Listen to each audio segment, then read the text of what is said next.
Good afternoon, everyone. I hope you're all good. Just make sure we're live. Looks like we are. I think the audio is a bit loud here. Yes, shorter live stream. As you can imagine, we are beginning much later than what has been typical for the past couple of days. But this is typically where I was originally live streaming from, around 2:30, 2 o'clock. Had to get some stuff started. Let me just get up the chat real quick, so I can read what you guys are saying.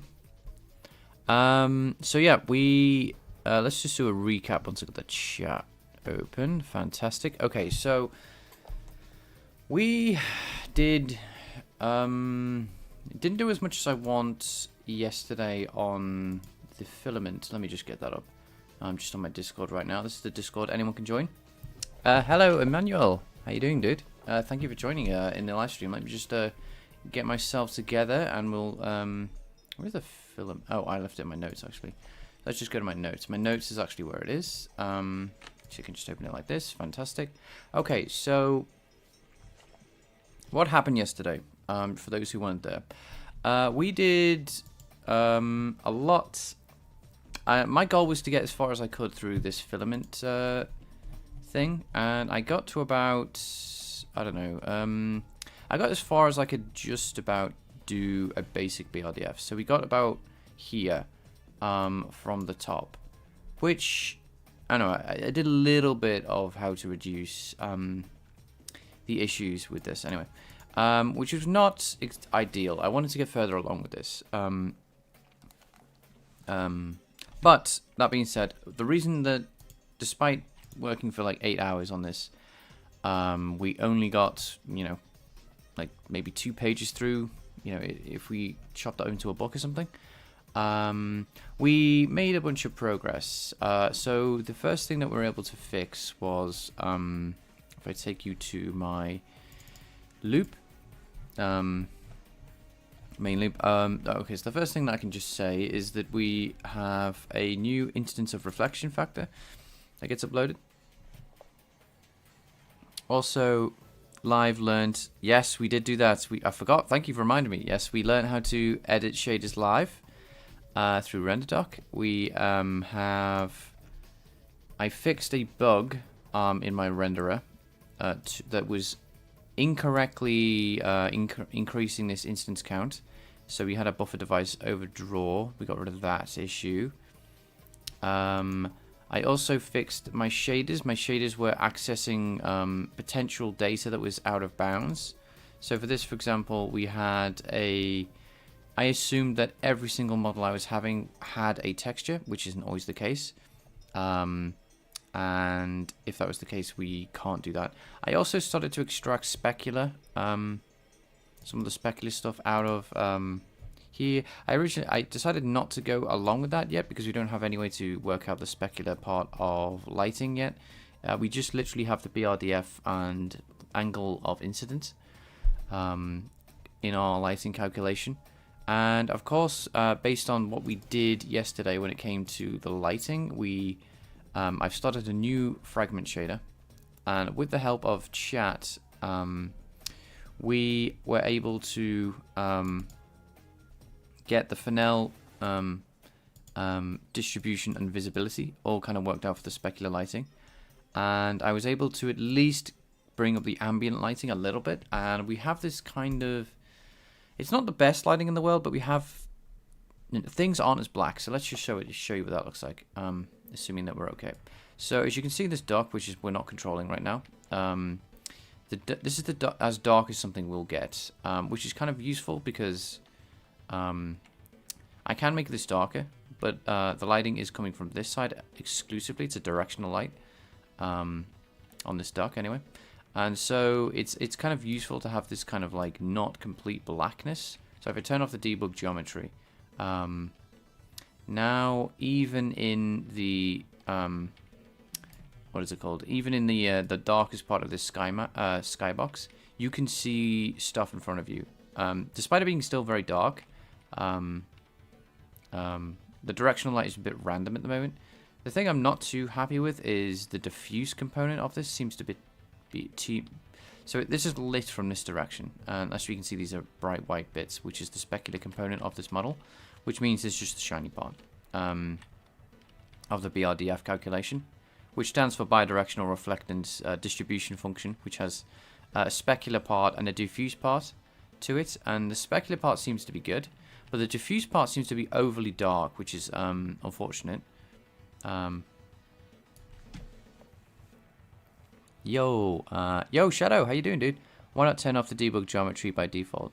I will when you play the game, but when I'm flying around, I would like to see where you collide into. So you won't see this. You won't see any of that. This is just for me, so if I don't have a player right now, I can go through the geometry, but I want to be able to see where the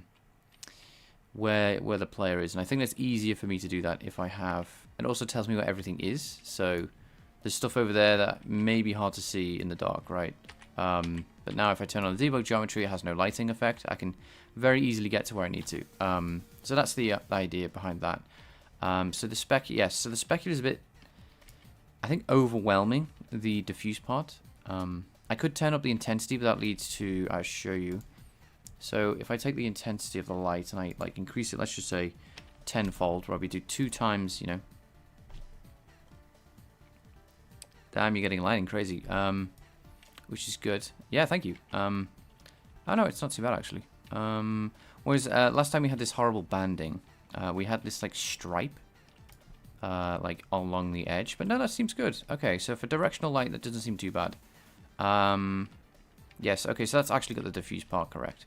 So actually, yes. The only thing here, I've got to be careful, you see, because I don't want to blow out. I've got to be careful not to blow out some of the stuff. So sometimes it can get too bright and it can end up being like super white. Now you may be noticing that you can see it kind of here, it's a bit too bright. If I go over to this, like this is what I was talking about. It's like the contrast is a bit too high, despite us not having complete black here. It's a bit too high here. That suggests there's a really bright light, like where my mouse is. So it's a bit of a difficult thing. And the other thing we don't have at the moment, if you're wondering like why everything's kind of a bit like why is the light source this way, and then we look at this guy, it's this way. You know, the rocks are lit all unevenly at the moment. So that is something we will work on eventually. We do have as well, just a final thing, we have a new model down here just below the dock, which is typically the player in this case. We don't have any specular support, so we'll try to eventually get this to be instead of just black spheres, we'll get this up to a mirror shine, this one down here, and this one up to a matte black sphere. So this goes from, it's supposed to demonstrate that you go from a matte black sphere to a complete perfect mirror. But yeah, we are getting there. What we're going to do today is a bit more of the same as what we did yesterday. So we're doing a hybrid between studying the maths, this is the lovely rendering equation here, and what we're going to do is slowly dig through the maths and pull out the information that we need, and yeah, develop our skills as an engineer, as a graphics programmer, and yes, slowly get better and better as we go. So that's what we're going to be doing today. Obviously for not long, I had to do a lot of other stuff today, which was unfortunate, but that's how it is. Okay, so yeah, so for those who are wondering what this is, Filament. Filament is a renderer. It has a ton of stuff in. If you're interested in writing your own accurate lighting system that's physically based, this is a fantastic tutorial / documentation for a Google Android renderer, right? So it's supposed to be for Android, so there's some stuff in here that I don't have to worry about, like performance issues that it talks about. Like there's some performance issues that because I'm targeting the GPU, desktop GPUs, I don't have to worry about. But outside of that, we want to be able to do really nice type rendering techniques like this on these spheres that are just demonstrating kind of like, you know, environment on a perfect sphere. Perfect reflective sphere. This will just help us with models in the future that we can pull from. We can just pull a model and it will have whatever parameters to make this look nice. Will just be accurate, you know, for the lighting / model that we've got. So yeah, that's the ton of stuff. So I think, and how I'm studying this, by the way, is just so you're aware. I have this note taking app called Obsidian, which is, where is it gone? Here. And I'm just writing down the maths and stuff like that.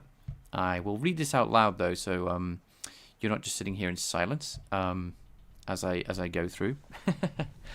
But yeah, feel free to ask questions about things and things like that. I'm always welcome. I always welcome questions about anything I'm doing, because it helps me explain stuff, and with that explanation helps me understand things better. Therefore, I improve my understanding, and I'm able to more use my knowledge, right? So yeah, the last thing we did, we were working on the microfacet. So these are microfacets, and the light is coming in. So I'm just going to explain what we did so I can catch myself up as well. Light comes in, and at the moment we lose specular light, and this is apparent on metals the most when the roughness is really high. So when we have like scuffed metal, think of like a screwed up ball of aluminium, for example. Ours, it gets too dark. We end up with a lot of darkness because this bounce for specular light, which is stuff that metal only really reflects, it doesn't do any diffuse light, we only simulate like a one light bounce, and it's very likely that with high roughness the light is going to bounce into a microfacet, and yeah, it should bounce out like here, like it should go 1 2 3, right? But now we only simulate one bounce. We're trying to simulate more, so we need to have this energy, it's called energy conservation problem, solved to have more accurate specular lighting. And you can see this here, that this is with a single bounce approach, this is with multi-scattering, and it's not so apparent that it's like, oh, this looks rubbish, this looks better or whatever. It's just a compounding effect that will make things look worse overall, and I'll have to adjust the brightness arbitrarily or increase lighting if there's lots of rough metals around on the model. So yeah, we have this formula that we were working out earlier, which is the, let's just read this so I can remember exactly what we were doing. So yeah, let's dive into this. So I'm going to read this out loud. So multiple scalar microfacet BRDFs are described in depth in Hertz 16. Sadly, this only presents a stochastic evaluation of multi-scattering BRDF. So, yes, we want basically a statistical guess at what actually should be happening. Therefore, it's not suitable for real-time rendering. Yes, unless you have, I guess, AI involved, but we're not going to do AI in our renderer. I don't even know what that would mean. Kilia and Kula even and Conti present a different approach in Kulia. Their idea is to add an energy compensation term to the BRDF lobe, which should be in this equation. So yes, this is me trying to break down this equation. This is why I need to reread this, because it's pretty complicated. We have 3 integrals. Okay, so E, I'm going to say this, E is where, yeah, the just to give you an idea, but just before we continue, I guess I'll run this as well. The reason I want my lighting as well to improve is, one, it's a big weakness of mine as a graphics programmer. My actual lighting understanding is quite limited and basic. And second, in the game itself, I'll just rerun this. Because I don't have access to really good modeling technique, I don't have good models, or I would have to pay for an artist to do, excuse me, to do a bunch of artwork. The only thing I have to increase the fidelity of the game is lighting. That's within my controls. So my goal is to try and get the space scene to look with lighting as nice as I can get it. So that's my goal with this. That is why I'm so interested in the lighting right now. Because obviously this is fine, but I would like it to look nice. I want nice lighting effects, and to do that, I need to understand all the maths that goes with that. So that's the motivation behind this. This is I am letting the game drive the engine technology that I'm implementing. And I feel like it would benefit the game if I had a good lighting setup, so I could display things accurately and have it, at the very least, have the few models that I might end up paying for. I don't know yet. I don't know what the future may entail. You know, shine really nicely and look awesome when they're on the screen. Because I won't have the funds to likely fund a full-time artist to make 3D assets that are actually, you know, the thing I have in my head, right? So anyway, yeah, just to fill that in, that piece of information. Anyway, so E is where the directional albedo of the specular of FR with F0 set to 1. Okay, so which I believe is the color of the specular light reflected back. So I think this is the, you know, this is like a bronze or gold color, bronze, gold, copper maybe. I think that's what this is. This was EL. So if every time we see the EL, right, that is, I was working out the, and I've just noticed this says EL twice, which is wrong. Let's fix that. So that was, I was getting tired yesterday, as you can probably tell. AVG. Okay, so that's the average, which is this fella. So E average is the cosine weighted average of E. So okay, so we integrate over. These are these the same? That's my, yes. Okay, I've written the same equation twice. Let me grab the actual maths, as I'm glad I reviewed this actually, because in the future I would be very confused. So let's fix that. So I think, yeah, I just want to do everything, and I'll fix the. Okay, so we have M mu, and then some variables I don't quite know what they do. Okay, so F. Similarly, I'm just going to write F average is. Okay, so F average is the cosine weighted average of the Fresnel term. Okay, so we have what, directional albedo, which I believe is the color, the average of that weighted cosine or whatever, which is just it's gonna be the, I see. Okay, so wonder what this variable is. I know it seems mu, but I don't really exactly know what's going on here. But anyway, so at the very least we can say that both terms of E and E average can be pre-computed and store in a lookup table. Ah, fantastic. While F average can be greatly simplified when the Schlick approximation is used. Okay, so both, so that's good. So we don't have to actually worry about those integrals. We just need to look at the table based on something. It's something I haven't done is cached any results when it comes to my lighting. Excuse me, just had to get rid of something. So we have E and E average.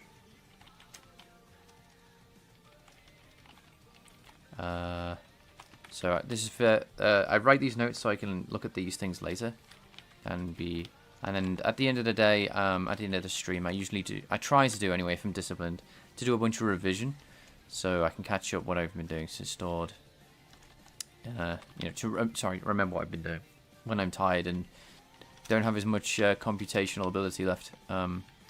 Look up tables, nice. So F average AVG, angry video game, oh, AVN, no, AVGN, yeah, that'll be angry video game nerd. Anyway, can be simplified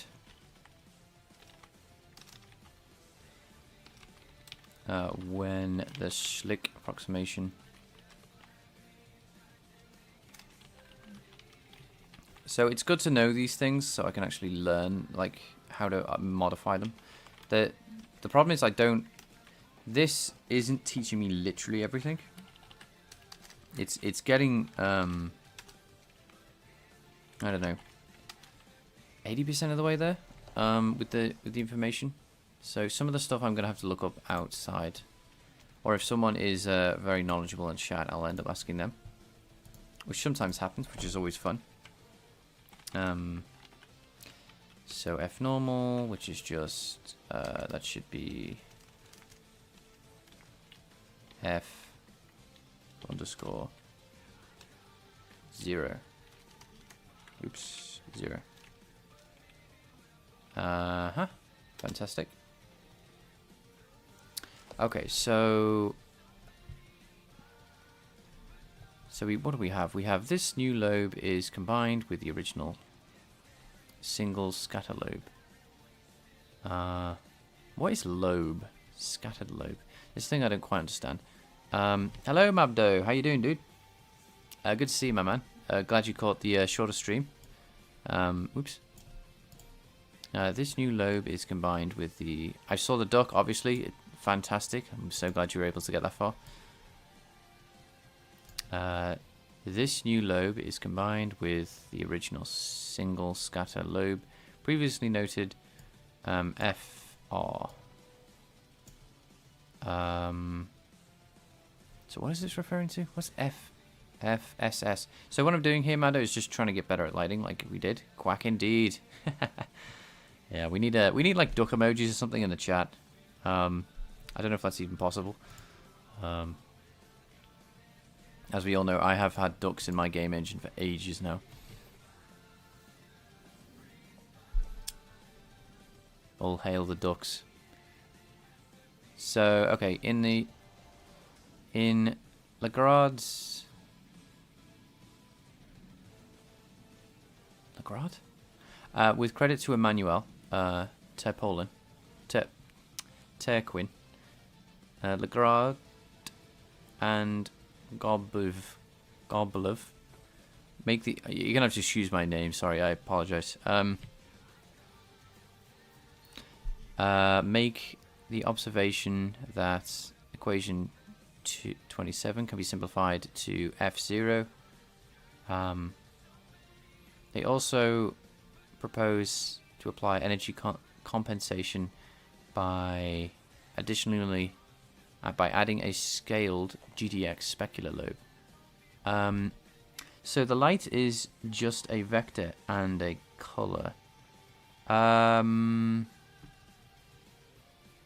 Yes, if you mean vector in the sense of like a ray, then yes. But pretty much, yeah, when we do this, we are just simulating what would happen if a light ray happened, and we're just trying to approximate stuff to avoid having to do that, to do ray tracing or path tracing, because that's just way too expensive. So what is... Okay, so let's just write this down. So the new lobe is combined... What's the lobe? What is it? What does lobe mean in the context of this? But anyway, with the original single scattering lobe. Okay, so we have singles. Oh, I see. Which is the original BRDF specular.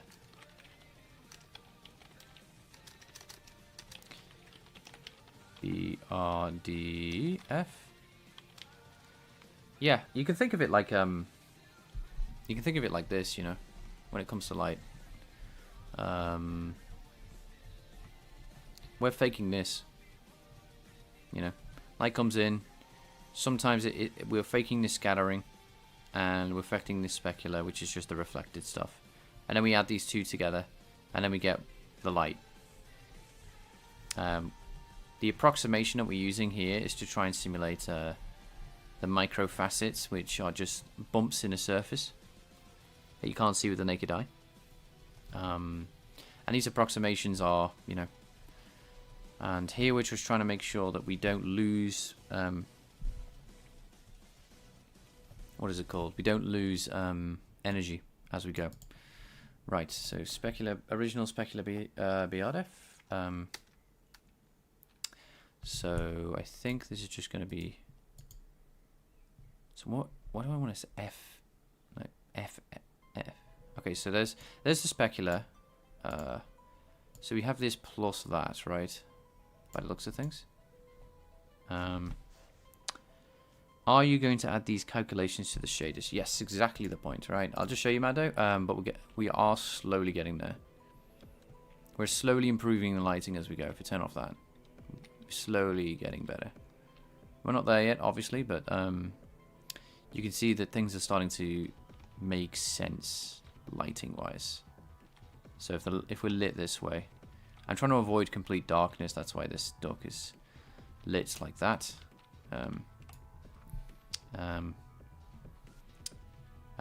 But yes, we need to have more accurate. Well, we need our BRDF to be more accurate. So as we go through this, I do add things to the shader and improve things like adding a lookup table for particular values and stuff like that. So single specular, okay, single specular, multi-specular. I see, I understand. So I see. Combined.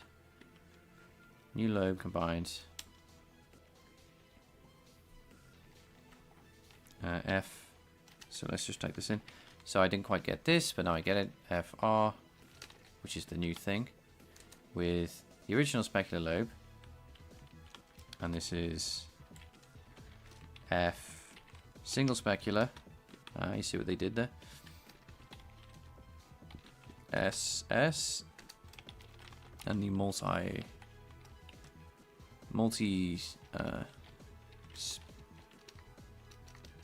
multi-scatter lobe. So we just add these together, it looks like, which is light is linear in the sense that we just add lights. The exponentially, because of the inverse square law, they don't get brighter when you add them, which is nice. So we can just literally just add them together. There's us. Let's just write this out. Let's grab this real quick. Yet another complicated topic. Yeah, unfortunately, that's just graphics programming in a nutshell. I feel like, obviously, Vulkan is difficult to learn, right? I'm not going to deny that, and that would be silly to say that any other way, and would be a lie. But I feel like a lot of the things that some of the things that people struggle with when it comes to learning Vulkan, they would struggle with every graphics API. It's graphics programming, like I think I've said to you, Madous, personally, outside of this stream, is one of the hardest things that you can do as a programmer. But as you get better at this, you level up, and that's what's happening to me, hopefully. Okay, so with credit to Emmanuel on all these people, makes an observation that equation 27 can be simplified to f of 0. They also appear to propose. Okay, so according to, so it's not like if a new, like someone who's literally just started. Let's get rid of this, and this and this. All right, it's a bit better. It's a bit less awkward now. Like if someone's just like learning how to like do graphics programming for the first time, I would not recommend this type of stuff. Okay, so all these people.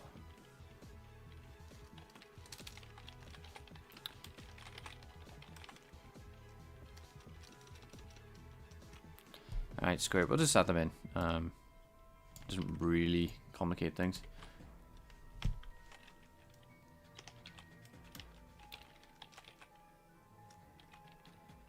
Yeah, it's funny as well. This might be complicated to me and you, Mabdo, but like people who have been doing this for a long time, because they've leveled up so much in their graphics ability, like find this like trivial, and they're working on even harder problems. So, like I've said, it never gets easier. You just get better and work on harder problems. That F0.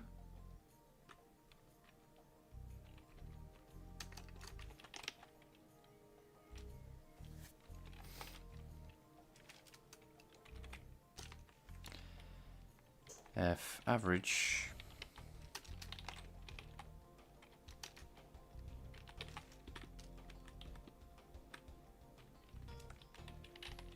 can be just F0 with the addition of applying energy compensation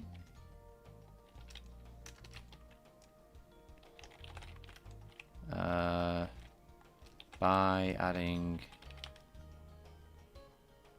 scaled GDX specular lobe. Alright. Cool. What does this actually look like? That's the question. Okay, so it looks like we got some code at the bottom, which is good. Because this is all good, well and good, but pressing the wrong buttons. So we have f_0. Get rid of the backslash.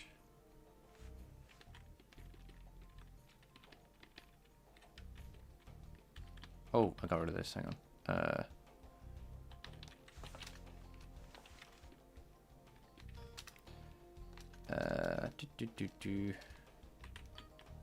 I didn't mean to copy everything. I don't use those begin and ends.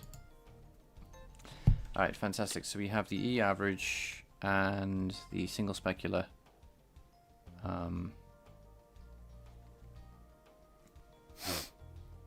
Okay, so it looks like this for the multi-specular function, which is what we added up here. We just do F0, which is the what is this? This is the when you mix the metalness and the dielectric value to the base color, you get F0. And what we're doing here is, let's get rid of this.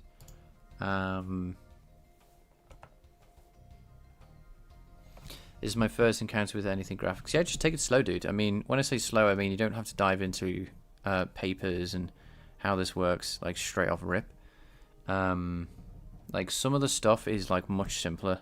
I'm just trying to dive into this a bit deeper so I can actually write this lighting and understand it thoroughly so I can modify it. Like you might not need that level of detail when it comes to the lighting that you want to add. If you just follow a tutorial and kind of get like your bearings when it comes to a point light or something, which is what I did. I had a point light for like, I think I've had a point light in my engine and nothing else for like 2 years. And that worked fine. But you can even add like, I could literally even give you this code, right? This is not good code, but I can just literally say, if you throw this in the bottom of your fragment shader, like you could have a vague sense of lighting direction. You know, I could literally say like, without any of the, what is it called? All this stuff. This is the BRDF being built up. This is just the lighting. And if you take this code here and then just go luminance times by base color, and then return that out. So let's just, for example, I can get rid of all this, and so then we just do base color, which is whatever the texture is that you've sent in, right? Like things get complicated only because I've decided to make them complicated. So if I go, let's comment this out for a minute, duplicate that, and then just remove this, add the luminance back in, which is a vec3, which is nice, and then just run. N.L is undefined. Okay, so we need N.L. So you would need lighting N.L, and like that, right? I think we need that one. And we need, let's build that. What's it going to complain about now? L. It needs L? Where's L? Lighting direction. Where have I put that? Oh, I'm an idiot. It's right there. Okay, so we need that up there. So we actually need lighting direction. So just lighting direction. A dot product between N and L, which will be your normals. The normal map that you've hopefully passed in. And then you just do this, and much simpler, right? Like so. The lighting is obviously way too harsh. So if I bring down the intensity to, say, I don't know, 5, I think is appropriate for this. And yeah, there we go. Directional light, right? Ta-da! Stuff's lit up. It looks kind of the same anyway from what I have if I turn off the debug geometry. It's just harsher. That's the only difference, right? And that's all I did is I modified. I took the normal and I took the lighting direction, which is really... Don't do this, by the way, but it's a really simple way of doing it. And then I just did this little tiny calculation where I just took the lighting intensity, multiplied by the direction, and then times that illuminance value by the base color, and then I just set the base color to the fragment color, right? Hello, escape point. Yeah, I just showing that lighting doesn't have to be super difficult, right? I've been stuck on refactoring engine code. I've been adding more things to the refactor. I have because you hate yourself. I'm pretty sure you clamp to yes, yes, the ducts look extremely similar. Yeah, you're doing... honestly, everyone's doing fantastic, by the way. Let me just take off my socks. Okay. Well, good luck with your refactoring. I'm just going to keep talking about my lighting. Yep. I was just showing lighting doesn't necessarily have to be super complicated. And even my lighting is kind of simple. It's only this much line of code is the actual lighting calculation. In the end, you know, when it actually comes out to something. And we need to move this back. Let me just keep pressing Control Z. Right, cool. Fantastic. Right. Yeah, this is something that Matt was talking about yesterday. This like not clamping to 0, but I think what I did with the base color might fix that anyway. And you might be right, but we just... Because I was trying to get rid of this horrible complete blackness in my code. I don't think it's going to make any difference visually, but... yeah, what we were trying to get rid yesterday was just like blackness with the directional light. While not having intensity so high that it kind of blew out everything. So I think we can change back to 1. The point was to try and make it less pointy with the transition, but I think if we just have like the ambient strength a bit higher, I think we're okay. Yeah, like that's as dark as things get, despite, you know, contrasting them with the background.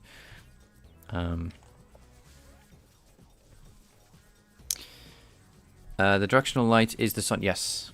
So I'm saying for... Oops, I forgot about that. I'm saying for all the objects in the scene, the lighting direction is... where is it? This light direction is just a random vector. And then I actually get the lighting, because you need to reverse it to allow this kind of for the dot products to make sense, and then you normalize it. This is terrible, by the way. Don't do this. But if you've got one model in the scene, it won't make any difference at all. That's why when I've rotated the models on the using a buffer on the fragment in the vertex shader, this assumes that everything's the same direction. So the lighting direction is incorrect. It can be easily changed though. So yeah, but you can think of it as the sun. It's the easiest light geometry to do. But anyway, I don't have ambient. I don't have an ambient factor at the moment. So this is my compromise. It's a very basic compromise. And I don't have yet I haven't built up the yellow function yet. So we're just working with like the most basic stuff at the moment.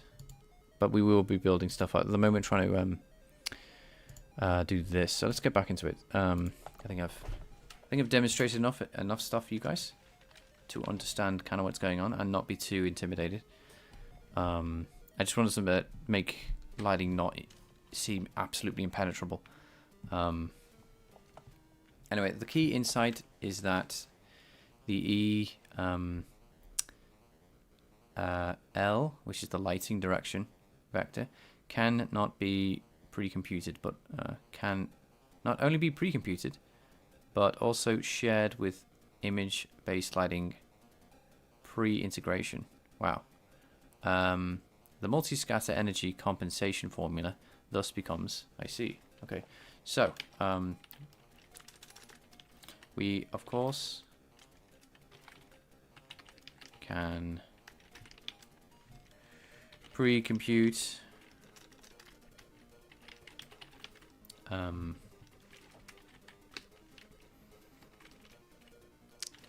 L. Yeah, but don't worry, Ratchet. We'll I'll slowly increase my fragment shader so it's actually like decent.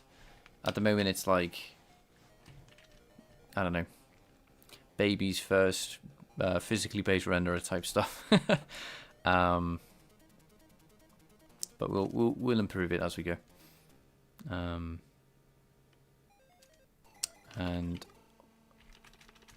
But also via a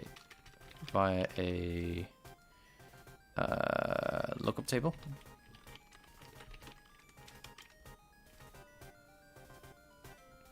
Ambient factor is just a constant between 0 and 1. Basically, how much ambient lighting you want. I use 0.2. I see. So my ambient factor, I guess, in my case would be 0.1, but 0.01. I don't know how to actually apply this in a way that makes sense, because everything seems so super bright, but I don't have an LO function. So maybe I'm doing this slightly wrong. Yeah, because I'm just adding the luminance to. Yeah, I think I've got the maths kind of right, but it's not quite there yet. Thank you for that, though, Ratchet. That does actually explain things a little better.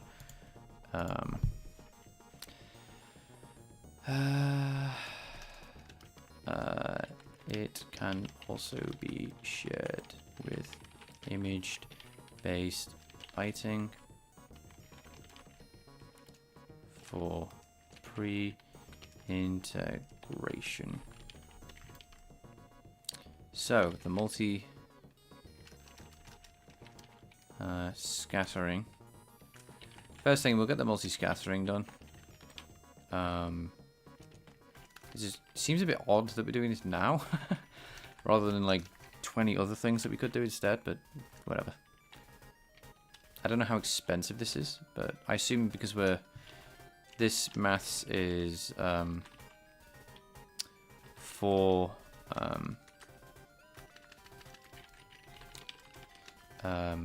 Android, we don't have to worry about the expense really, because they've already we're already filtering this through the assumption that this is going to run on an Android device, which is way weaker than even like pretty bad.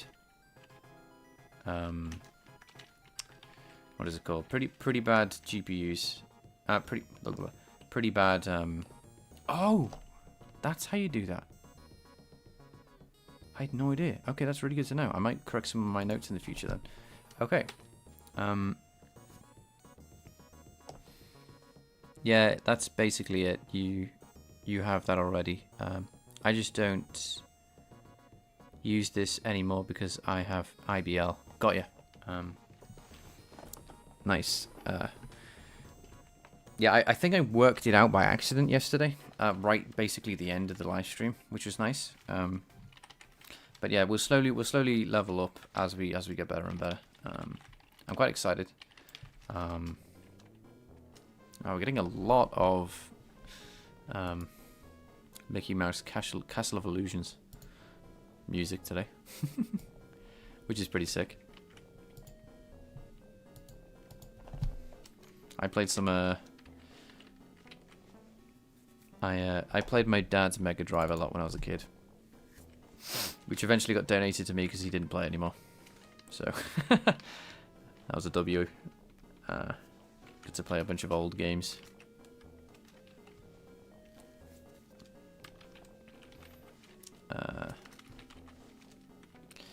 Right, so L. But if you want Mabdo, I can actually send you the source code for like the most basic directional light of all time. To stick in your fragment shader. But just be aware it is the crappiest directional light possible. But despite that, it'll at least give you something, maybe? I don't know. Just to so you don't have to think that this is the most complicated thing on the planet. We can implement scalar energy. We can implement specular energy compensation at a negligible cost if we store R. Yeah, go to Learn OpenGL for that. It also explains it here, but it's much later on. And it's not filled with... You don't have to go through all the integrals that are required. Anyway, if you store R in the DFG lookup table, presented in section 5.3, the listing 10, which is what? Where's listing 10? Listing 10. Where was that? Oh, it's here. Okay, so we have a lighting. We have a lookup table here, which I don't think I have access to yet. So image-based lighting, lookup table. Okay, so I think I'm going to study IBL to understand the lookup table thing that we've got. I see. So this is something Ratchet was talking about, I think. I'm pausing right now, and we'll start prototyping in Unreal Engine for now. I'm so exhausted from Vulkan stuff. No problem at all, dude. Yeah, don't burn yourself out. Anyway, we'll come back to this. I was just kind of curious if it was just like a straight table. Because of that, we can't use this because I don't know what the DFG is. So to simplify the R with this integral, we can have a... I don't even know what DFG means. It's kind of a... I mean, I'm not going to complain. I was about to complain. There's no point. Lookup table. Didn't you study IBL before? Yes. But I never actually finished. When you're setting up the skybox, yes. So we've also got to store another skybox effectively so we can sample over it. I don't think we even need to worry about a equirectangular high dynamic range texture by the looks of things. I think what we can do, we'll see anyway, is store kind of a blurry version of it if we do the maths of what's actually needed. Then we can sample over that and build up something. So we can simplify. But again, I don't really know everything about image-based lighting at all. Simplify things to be like this.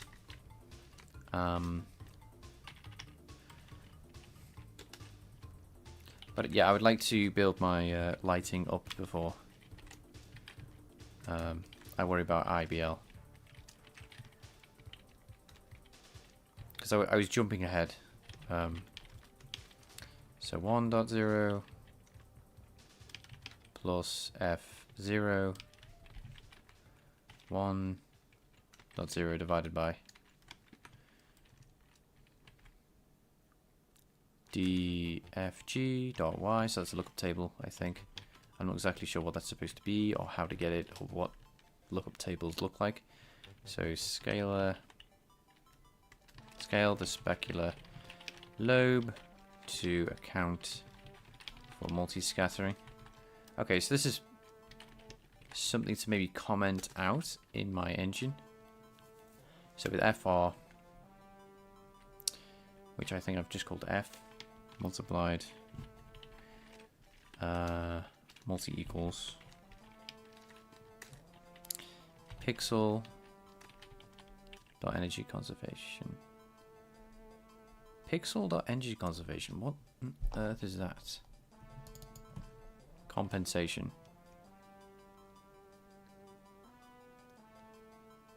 Okay, so I'm just going to kind of do this. As far as I can tell, this is what that means. Do we do a component-wise multiplication on this vector? What does dot pixel mean?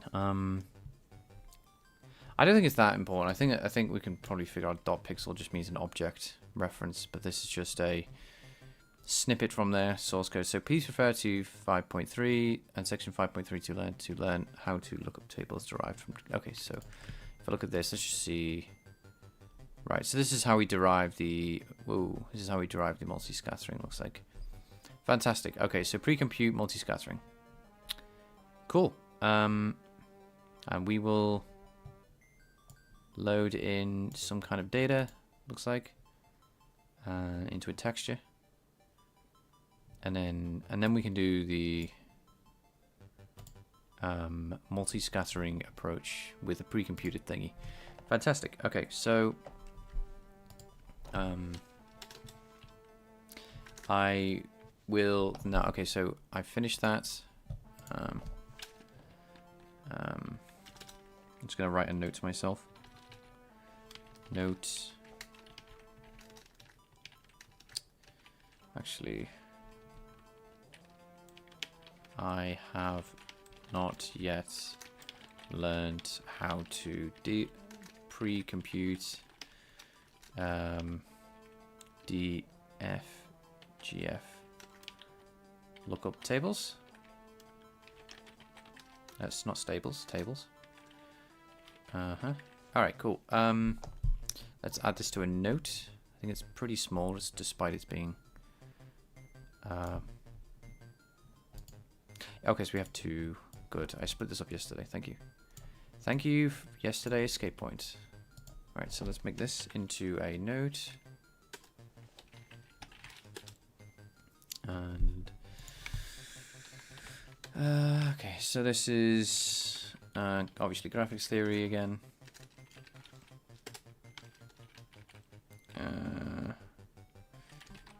What is it called? Physically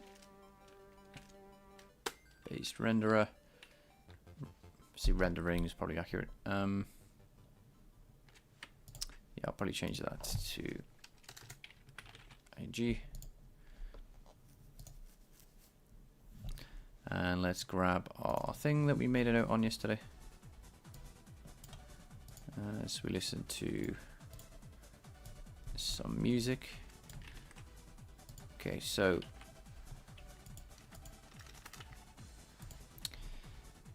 this assumes that we know about, let's go to graphics theory, the specular stuff when it comes to these three. So it assumes we know this, I think. Whoops. And now we need the base note. Fantastic. Okay. Let's keep progressing. So we need to grab how to preserve specular and make this a note as well.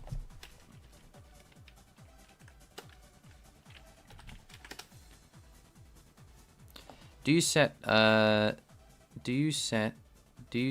deadlines, or do you just do whatever you can finish? I used to do that. I think it's really useful. I used to do this thing with my friend.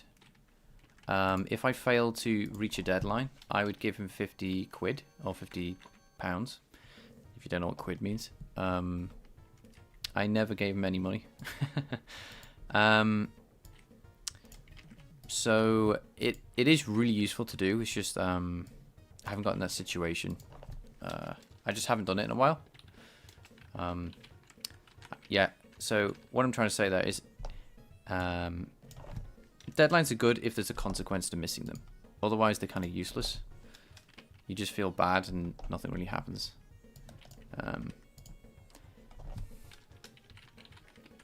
So, no, not right now, but I have in the past.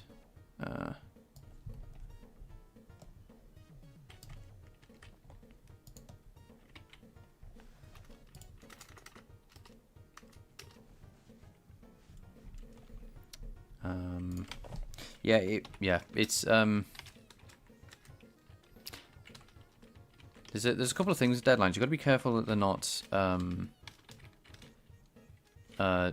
for things that you don't need. It's a whole thing that I kind of got into briefly. I did do it for a couple of months, and I did make a lot of progress very quickly. But streaming is honestly one of the most. It's helped me out the most when it comes to this kind of stuff. Thing is, I don't really know how much material I need to understand in order to consider myself finished. Finished with what? My knee-jerk reaction right there is to say you're never finished, but you might mean a specific thing, right? So you don't have a date for your game? No. Not right now, at least. I have a vague idea of where I want it to be complete, but more importantly, honestly, is getting better as a graphics programmer. So I can do these things myself. There is a...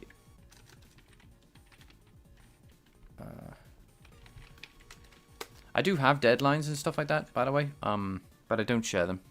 That's the other thing with deadlines, I don't really share them with anyone. So if I do have a deadline or a goal like that, I typically don't share them at all. But anyway, Disney's material model describes in Burley's 12 is a good starting point, but its numerous parameters makes it impractical for real-time implementations. In addition, we would like our standard material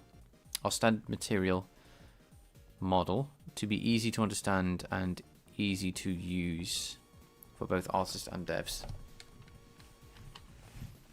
If you're thinking about having a deadline, by the way, it's just, yeah, don't tell anyone what it is. At all.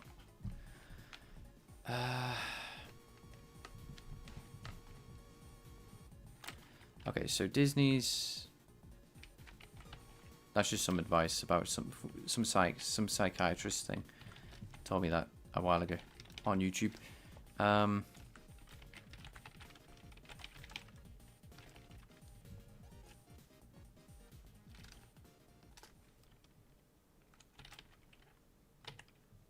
So this is a BRDF. Well, but it has far too many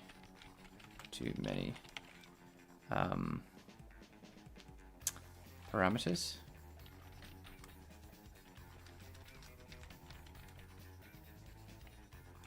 To make, which makes it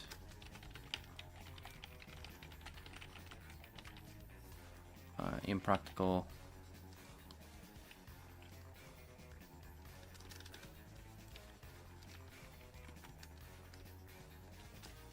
kind of wrote two words there. Impractical for real-time rendering. Okay, so standard parameters. Right, so we have ambient occlusion. I think we have all these. But we don't have specular, which I don't really know how to do that.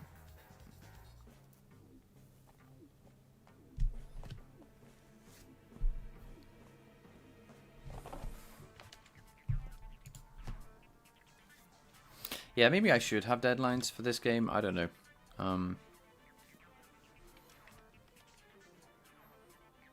I haven't really decided much on anything yet. Describe the list of parameters to satisfy our constraints. Generally, you would want at the very basic level. No. Generally, you would want to have this for have these for your parameters.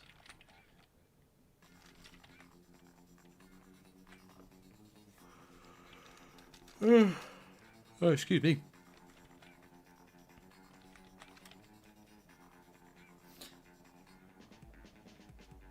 Generally, you would want. Don't know why I'm yawning. I haven't been on stream for any time at all. Anyway, generally, you would want to have these parameters for your PBR. Right. Fortunately, what is it called?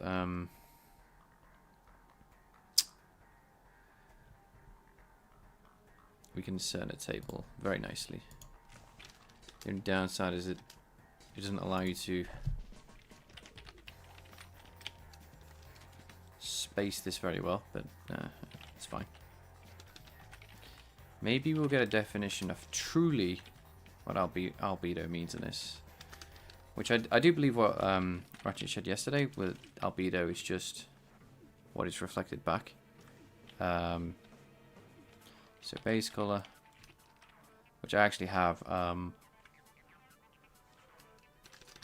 What I'm gonna What I'm gonna do is actually use my version. Okay, this is the diffuse albedo.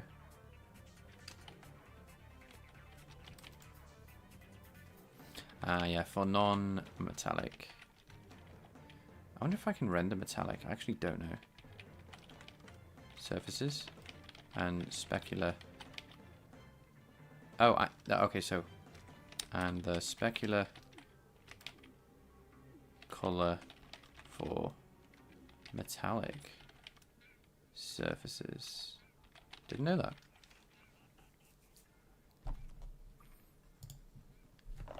Okay, so I have metalness.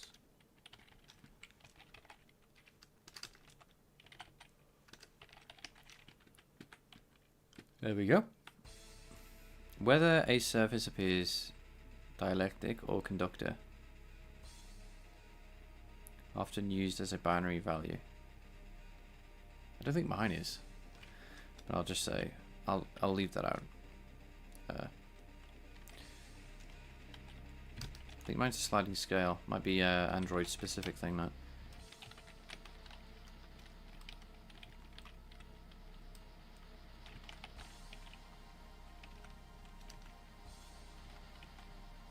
Bioelectric, sorry. Said the slightly wrong version.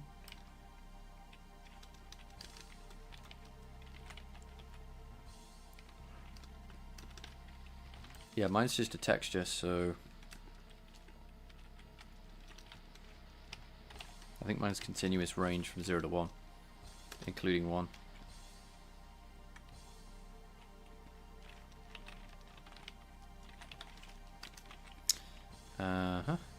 So roughness. So that is the same for mine. Roughness, smoothness.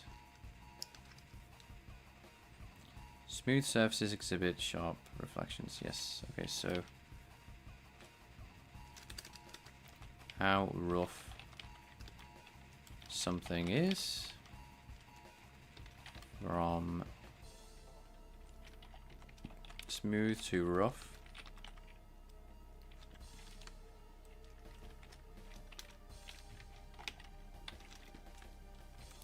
Smooth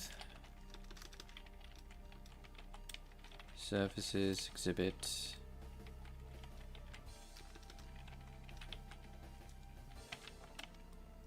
sharp reflections. Yep, I'll add that in. That's fine. reflectance. Okay, so I call this IOR factor, I think. So this is my instance of reflection value, which might come, that actually might be wrong. I don't exactly know 100% what this should be. Okay, so the Fresnel reflectance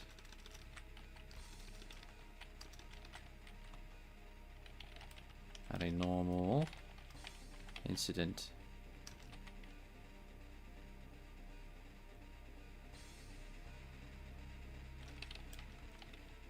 for dielectrics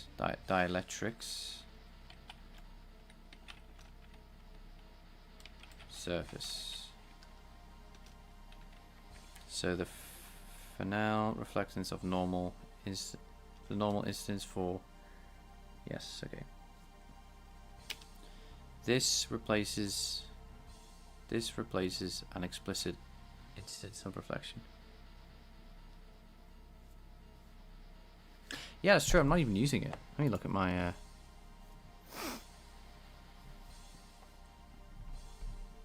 So I have the instance of reflection passed in, but I don't use it.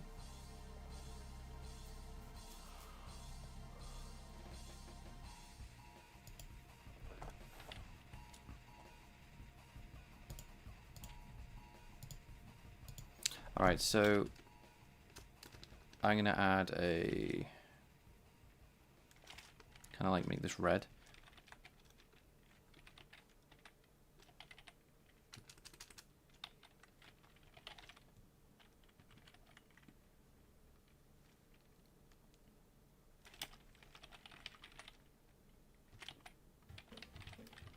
Just replace an explicit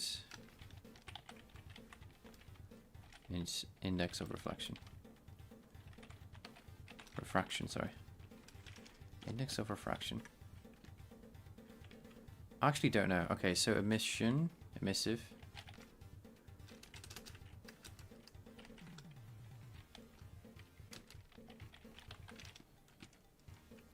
Additional albedo to simulate. This is an additional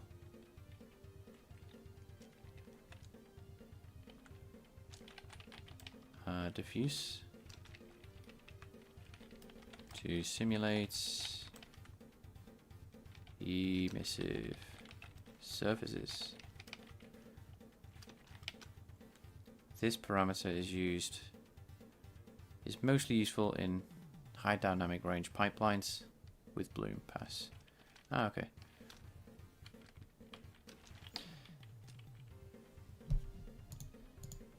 This is helpful for mostly useful.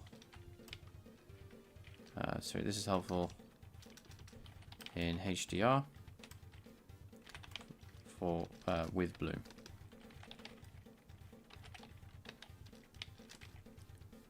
So post-processing.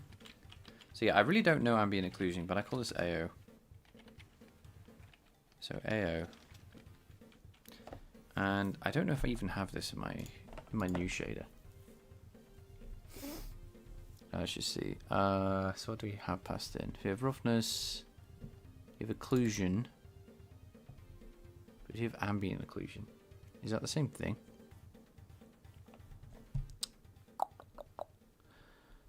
I think we'll read the definition.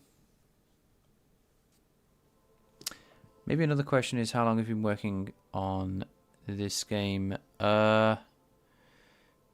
This engine in this game is probably a little different. Oh, I don't know.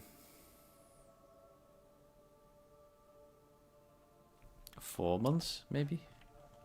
Something like that. The journey seems way too long for me.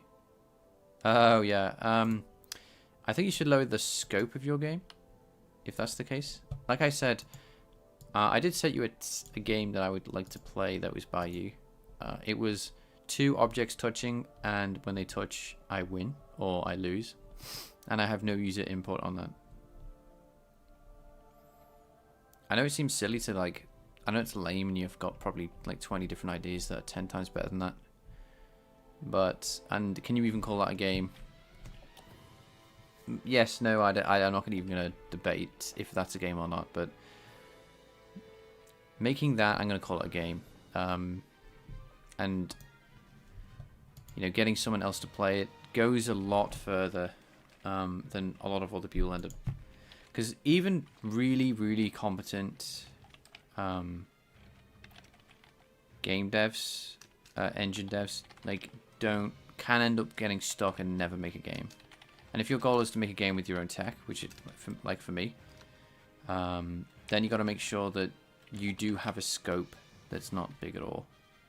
So ambient occlusion defines of an ambient light accessible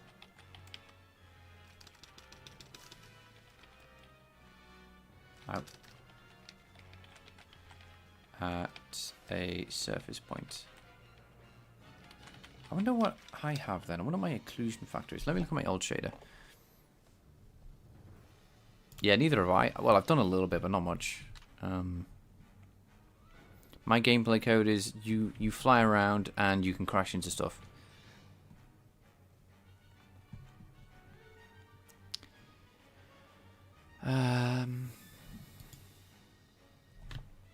So I could technically release this now if I wanted to, and just say that, you know, it's just an exploring game where you just explore an asteroid field.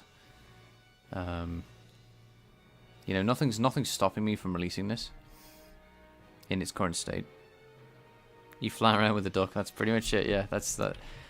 You know, why not? I mean, who has to say that it has to be like a super detailed, you know, super complicated game, you know? So I'm gonna try and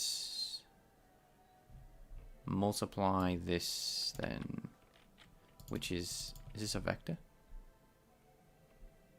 It's a float.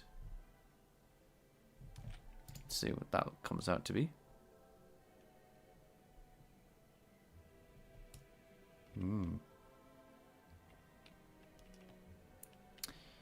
And so ambient occlusion, I don't know, is different from occlusion in my engine. I'm not sure. So we have basically no lighting. We have some lighting. It's very hard to see. As you can see, it's slightly darker over here. You can see it in this here where this is the lit side, this is the not lit side.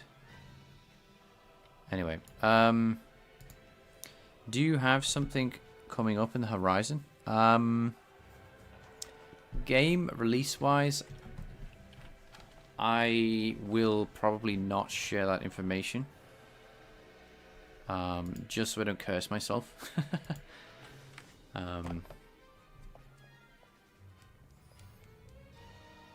But yes, there's a couple of like goals and like aspirations that I have for things that I don't typically share with people.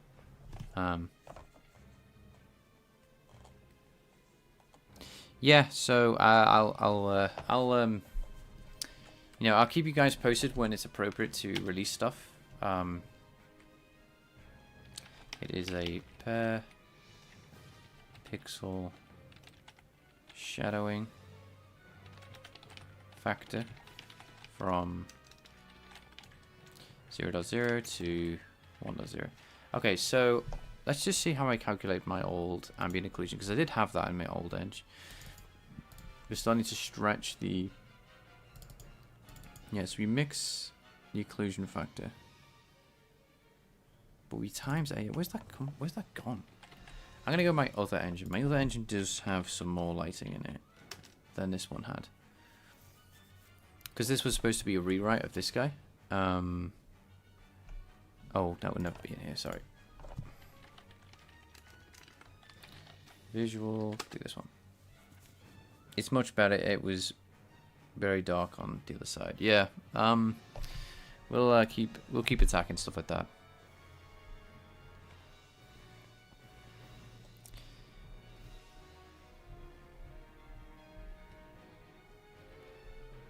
Shading. Yeah, so I hope I'm not being annoying with what I'm like keeping my cards close to my chest with some things. But I just don't want to curse myself. It's a big worry of mine that I end up cursing myself and never getting anything out. So the fragment shader is really small for some reason. Okay, so right, let's see.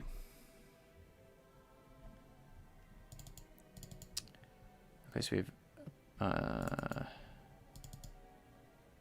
so if Fong, which I don't know why I added Fong in this.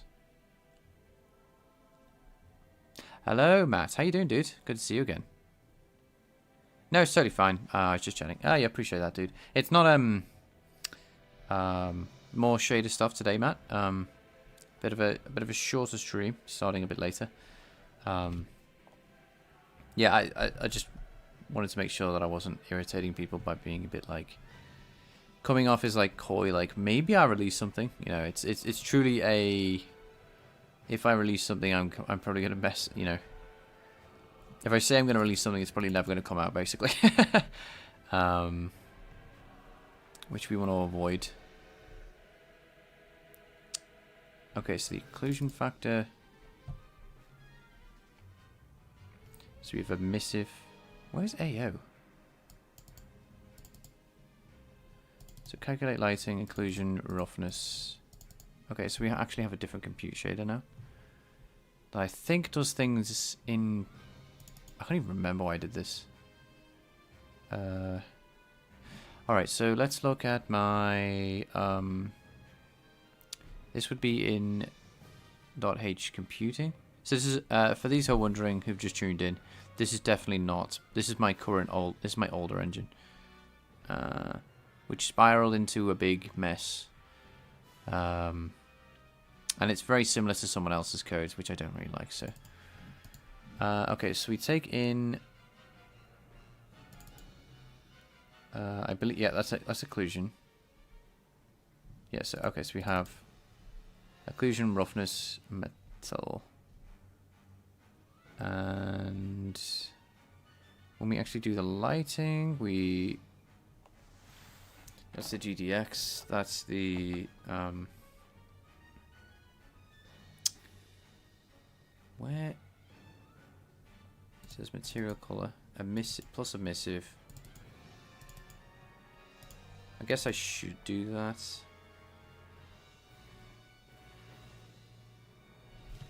I will leave in approximately 15 minutes. I was just cleaning up my Windows 11 plus Linux boot.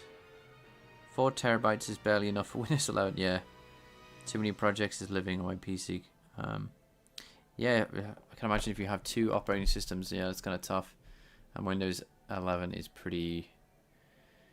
Yeah, they don't really care about your hard drive size at all. And stuff like that. So we have. So I'm just looking over my old shader now to look for ambient occlusion when I did that, and so it looks like we have the intensity multiplied by this. We do this twice for some reason instead of when we mix them together.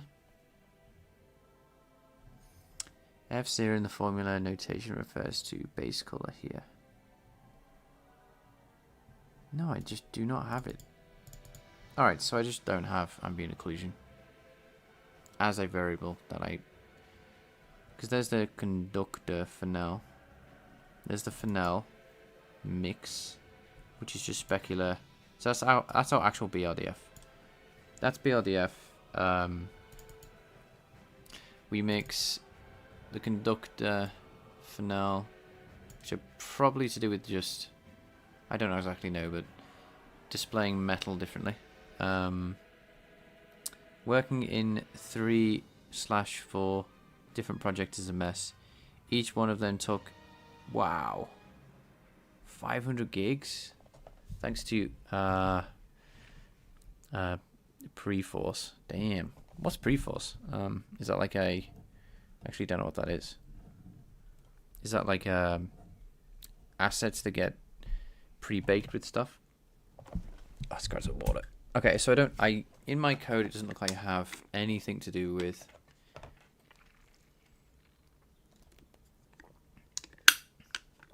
ambient occlusion. So I'm probably gonna have to pass that in.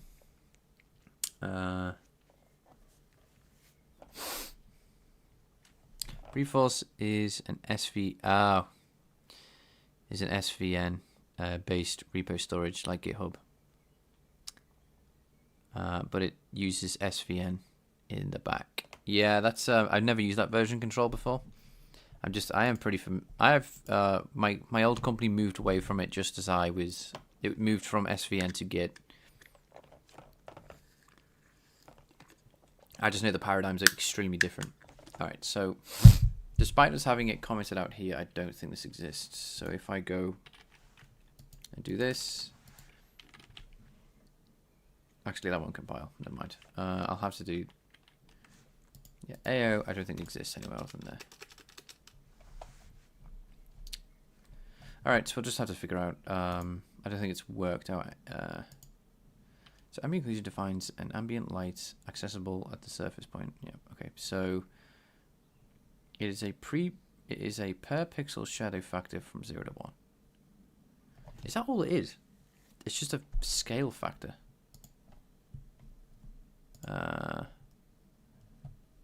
So I think I'm already doing that then. Why is it called ambient occlusion? It's so complicated. This parameter is discussed more in the lighting. Okay. Right, okay, so I think I have this, but I'm going to do a backslash to say we don't have it. I think I've just hard-coded mine. Oops. So I'm making this red, so how do I... Yeah, never mind. Okay, so figure... Yeah, but we can move on from this.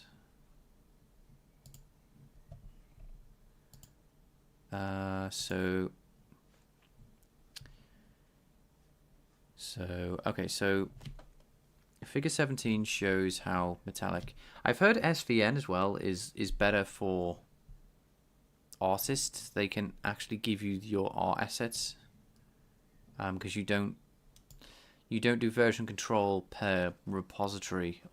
You do it per file. I've heard it's better for that type of thing. Shows how the metallic roughness and reflectance parameters affect appearance of surfaces. From the top, I'm not going to include this. From top to bottom, we have varying metallic, varying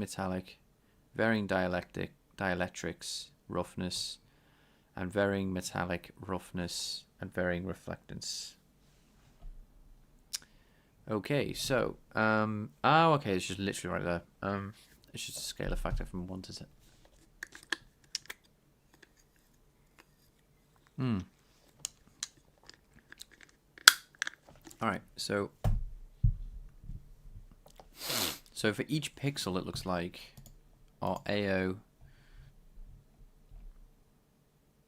So when we get it out, we got emission. Oh, wrong. I just saw old fragment shader. We don't actually have emissive, do we? Yeah, for coders it works per line, and for artists it works per assets. In Git it's a bit different, but I don't know how it works. Yeah, it's I think the reason that you'd want to use SVN over Git if you want to port your art assets in.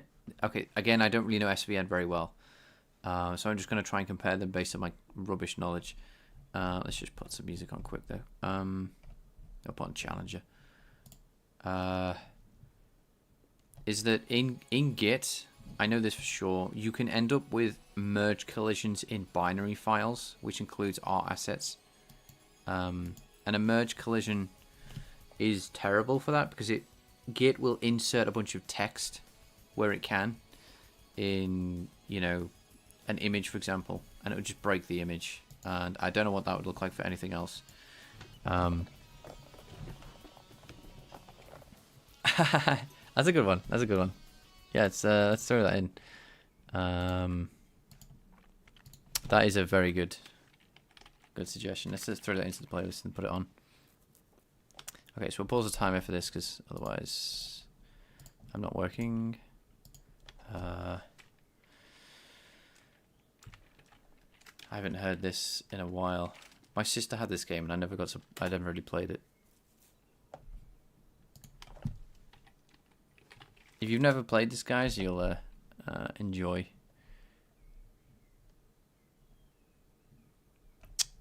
Let's see. We want something. Is it the theme tune we're after? Again, I know the song. I think I'm going to go with the, yeah.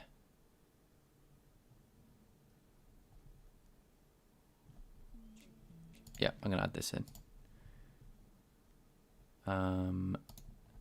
Into our place. We actually need to increase the playlist size anyways, considering I had to take out all the Final Fantasy VII. So I'm just going to... It only shows 200 at a time, so I've got to scroll down to the bottom. Alright.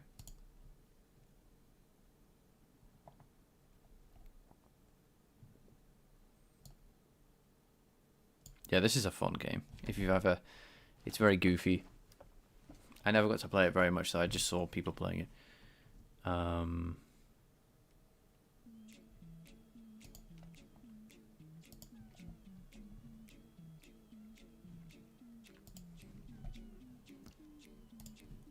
Right, okay, so let's dive into this. Yeah, I can see why people love this game. There you go. There it is. Filament. Okay. Okay, so it is important to understand the type and range of different parameters of our material described in here. Okay, so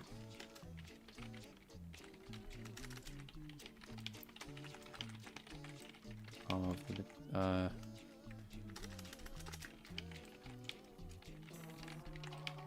parameters.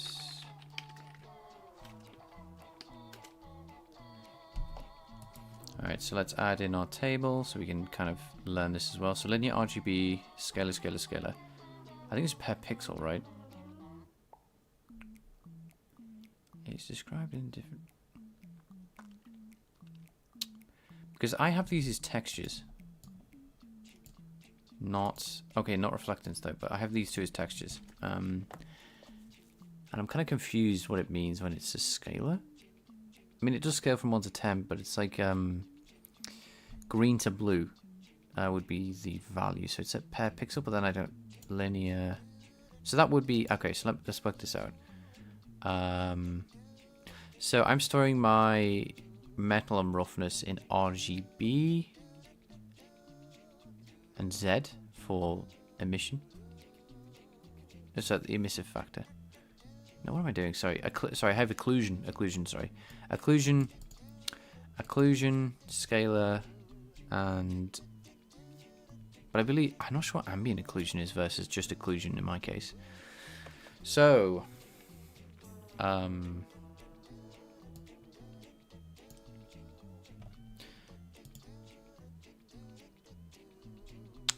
what do you mean by you don't understand? I don't understand. In this particular case, if I go to my models, right,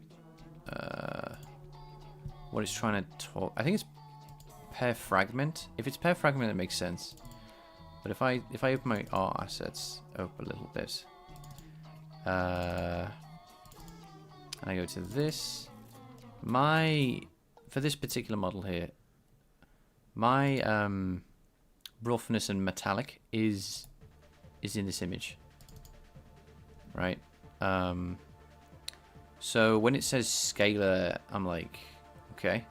If it's per pixel, it makes sense that, okay, it's green, then obviously blue is metallic. So blue is the most metallic, green is the least, no, it's not right. The more green it is, the more rough it is, and I think it's smoother. What's the metallicness? I might have got that wrong, hang on. So normals, we have, these are normal maps. We have the albedo and roughness. This is just the roughness. So that's how rough or smooth it is, but it also tells us how metallic it is, right?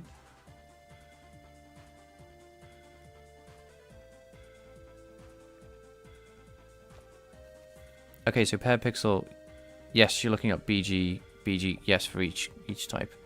Okay, I'm getting a bit distracted here. I don't think it's that important. Yeah, so this is definitely roughness and smoothness, because this is like polished stone. Yeah, okay, so that makes sense. I don't know where the metallicness comes from, but yeah, it says because the B channel.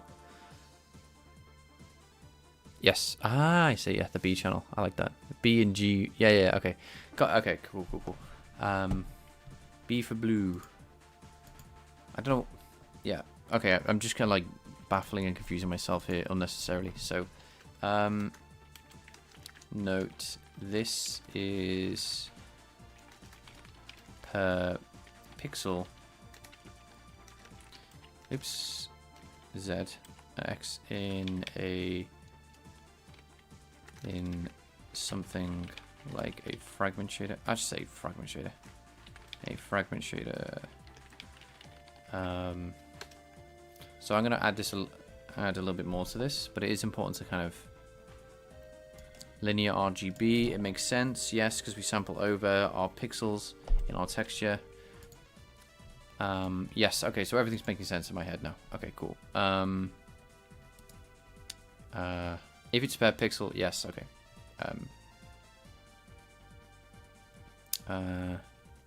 Where's the table gone? There it is. Parameters. And I've spelled parameters wrong over here. Let's get some more water.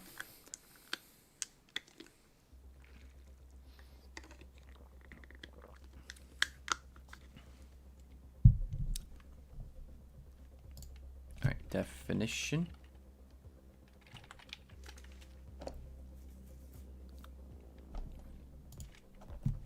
So, base color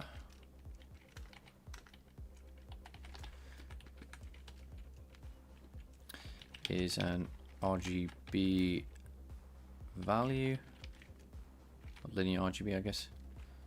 What just happened?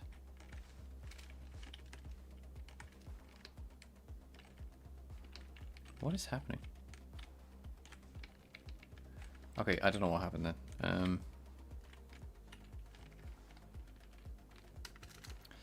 Is a linear RGB value because we are sampling the texture itself.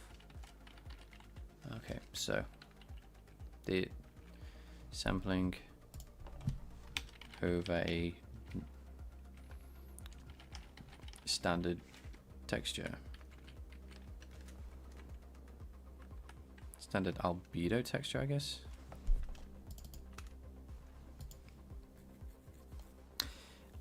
Did you guys check out the latest Spider-Man trailer? I just saw that earlier on today. Is it good? I might check it out.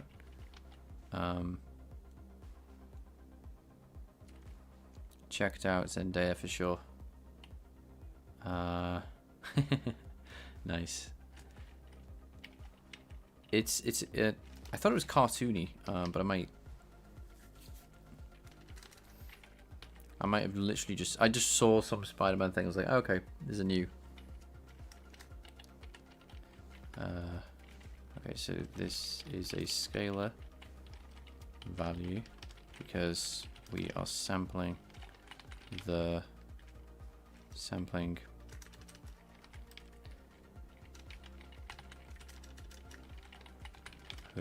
a, what would the metallicness be? I'm just gonna look at this again. So I think it's a combination. Okay, so if I look at my shader actually,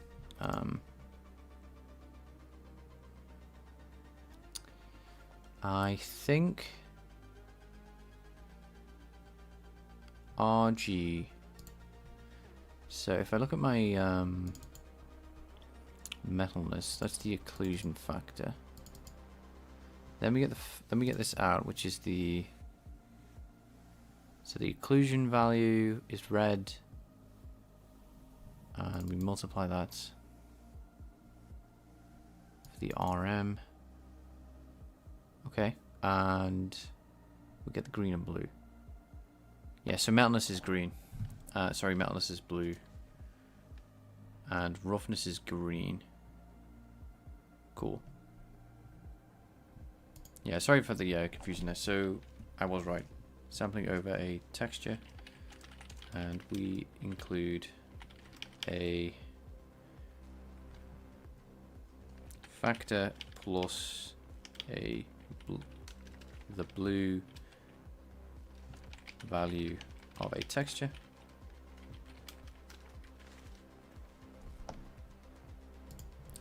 So roughness,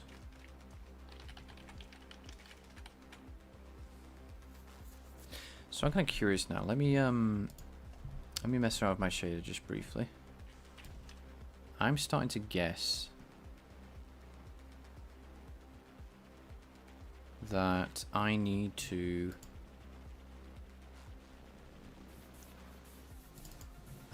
mix. Okay, so that's how we should be working this out. So I'm going to take that out. I think I'm getting this a bit better now. So if I have that is this post or pre-lights addition? So material color. Okay, so this is already done. That's the BRDF there. No, that's the actual BRDF. We mixed that with the conductor fennel and the metalness factor. N.L. So that gives us actual material color, and then occlusion. Okay, so let's see here. If I take that, my older shader, and kind of apply it to what I know already, I think I've done this wrong. So this would be too bright. Let's just check that doesn't just work out off the box, off rip. Oh, yeah. Comment this out for a minute. Because I haven't included this occlusion factor in this. So I'm kind of... Ooh, okay. So let's actually look at this because it's kind of interesting. So if I just render the occlusion, I'm going to just render what that is.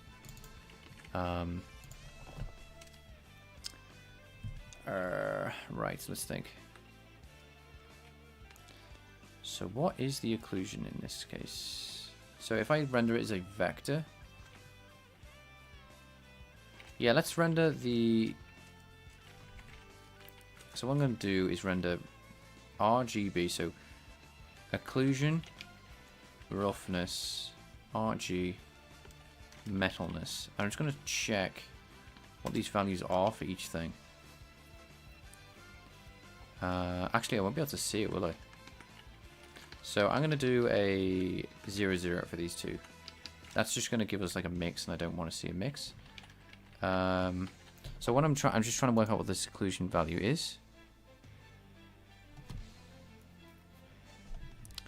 Okay, so yeah, just put it with the let's get rid of the debug geometry, which is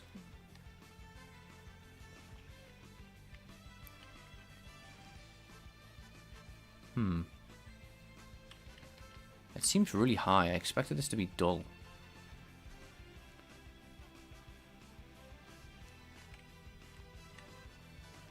It just, I don't really like it, to be honest. I'm making it red on purpose because I'm just trying to see. So we have darker bits and lighter bits, and obviously the duck. If I find the yellow, the only yellow in the scene, wherever that may be. Oh, it's going to be harder to find, actually. Actually, just reset my position. Nope. Alright, so I'm just going to close that again.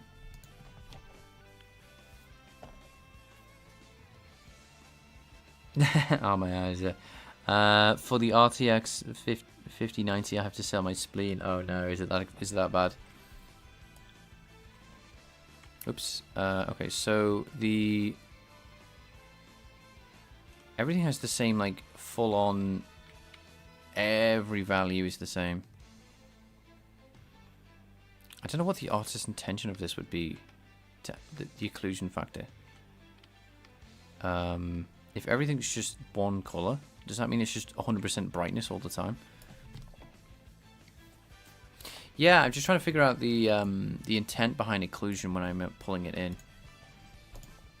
And I'm rendering it in red because that's how it comes through when I actually get this texture out. Oh man. Yeah, what is the occlusion texture? I reckon it would never go in here though. I don't think we have one. Let's look online. Because I understand this a bit better. So occlusion texture. What does that look like? Right, okay, so do I have that? No, I didn't think I did. So we're just going off occlusion factors. What is ambient occlusion?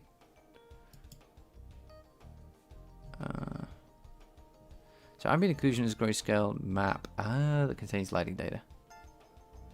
It's not typically used as a map. Okay. So if I were to look at this rock, obviously I can't see the textures, but if I was to look it up, I would imagine I would find a white texture in here. Let's see. In my dump of things, do I have like occlusion or something? So if O oriented to test, no. And I don't know where the... I could just click around. Maybe Beautiful Game has it. No. It just has a bunch of stuff. Alright, let's just chess that. A chessboard.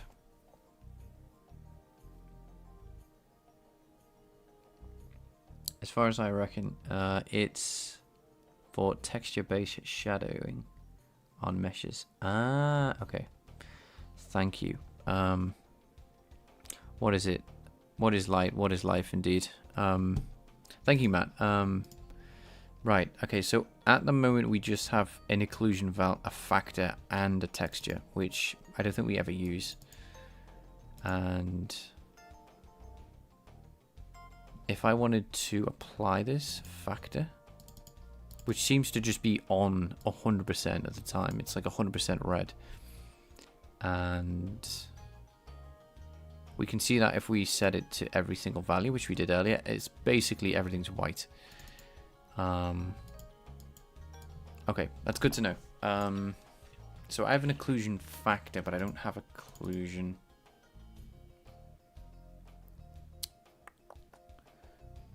Yeah, let's just... I'm kind of curious. If I think I have these. Vec 3 final color. Yeah, so let me just play around with this idea of yeah, these are the same, right? So we do that, then we do final color. Like that. Check the image. The image the image that you're applying this mesh the image you're applying to this mesh directly instead of screen space. I think I understand. I'm just kind of curious.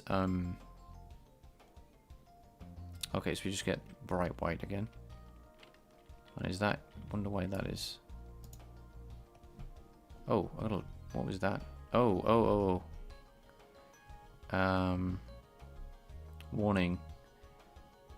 Frag color. Oh, it's never written out to. Ah, okay. I'm surprised that was a warning, not a straight up error. I didn't know you could do that. Okay, that's just me forgetting to do that.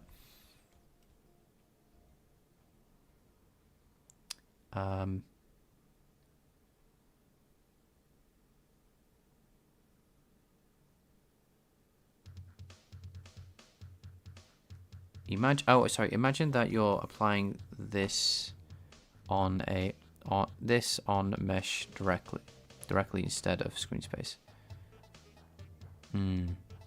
Okay, yeah, sorry, I didn't say. You're right. I should have read that slowly.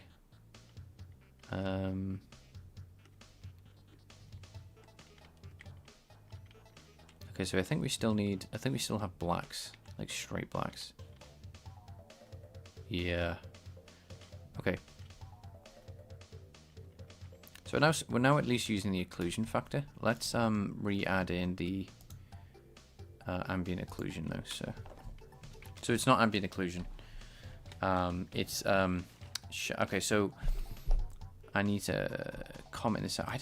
Where should I write this? It's texture-based shadows on meshes. If not, then why image shaped?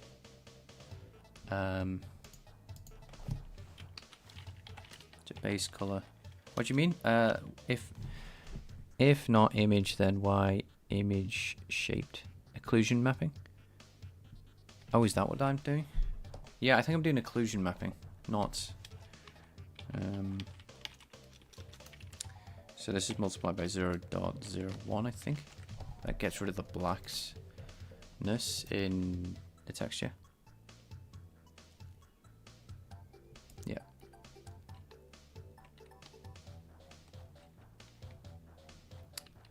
Yeah, so these aren't completely black.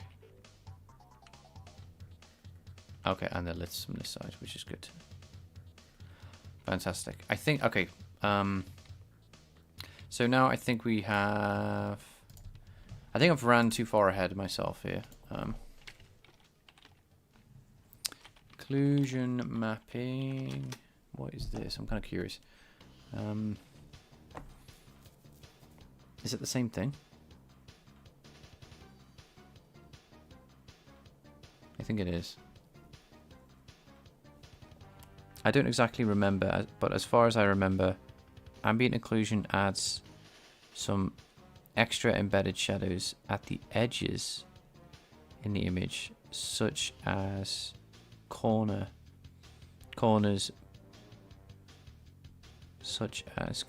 but happens internally. I see. Okay. Right. Okay. So I think we're all right with this. I think oh, he's a bug in this.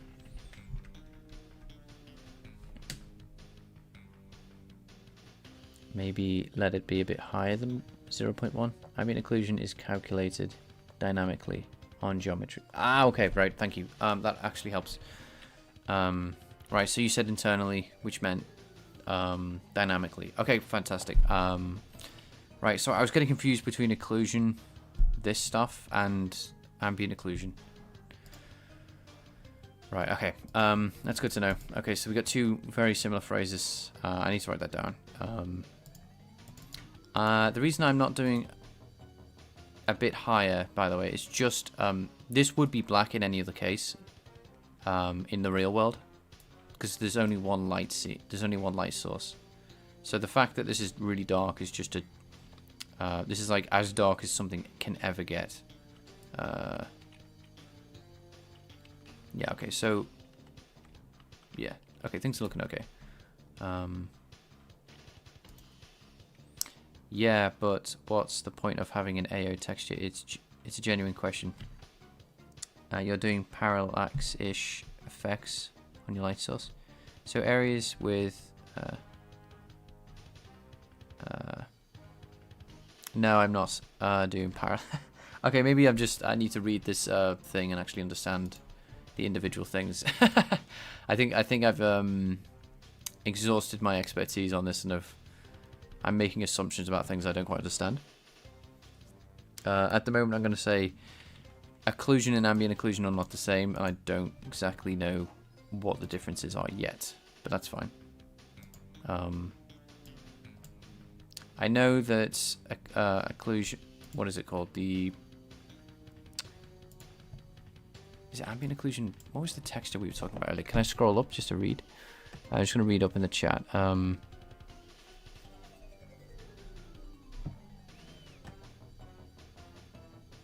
So the occlusion.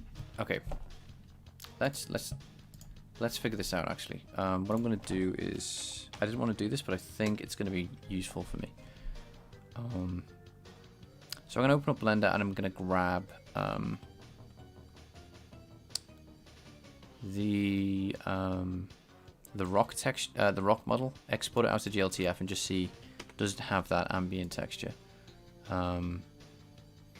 So, because obviously everything's binary data and I can't read any of it, so, and I think that'll clear up the confusion I'm personally having. You guys are probably completely spot on, and I'm just not getting it, which is, you know, normal. Okay, so, and okay, so export. I don't want to put it there because that's going to make a mess. So I'm going to put it in my desktop so I can delete it easily. In temp, right, or test, whatever. Really doesn't matter. It's going to be deleted immediately. So desktop, and we're going to save this out to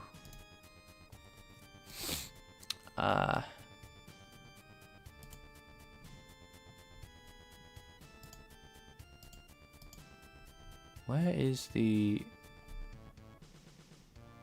I don't want GLB, I want GLTF. Oh, import. Wrong. Where's the export here? Right, okay. Desktop, test. Alright, in it goes. Untitled, don't really care. Okay, so it has 4 textures. So this must be its roughness. This must obviously the albedo. This is the normal. And if I look at this, I have a feeling that this is the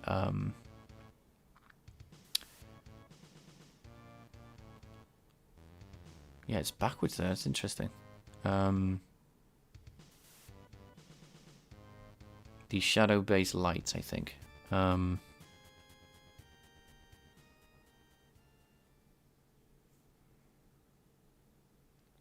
I guess you can bake AO information into textures, but it's not sure. The specular, it could be specular, yeah. I actually don't know. I really don't know. I guess I just don't know enough information. Obviously, I know that's normal. That has more information in, but I believe that's because green and blue are mixed. I actually don't know. Let me open up game for a minute. And go in here and then just be like, all right, 100% blue. And then I'm going to add some green in. What happens to the color? It goes cyan. And if I do the opposite, it's just the same, isn't it? So that's not what I thought it was, okay. Because we got red in here. I have a feeling this is the occlusion texture. This is the specular texture, which I'm not using. Because I don't actually have specular support yet. So RGB, these would be RGB values, right? And these could be any values. Okay, cool. Yo, hi, Heisenberg. Yes, we've improved the lighting, I think. Can you open GLTF in Notepad? Yes. Do you want me to do that? Okay, I'm updating my BIOS, then I'll start working on any assets. Asset management. See you, Matt. Hope you enjoy. Hope it goes well. 07 indeed. I don't think it's going to tell us anything though.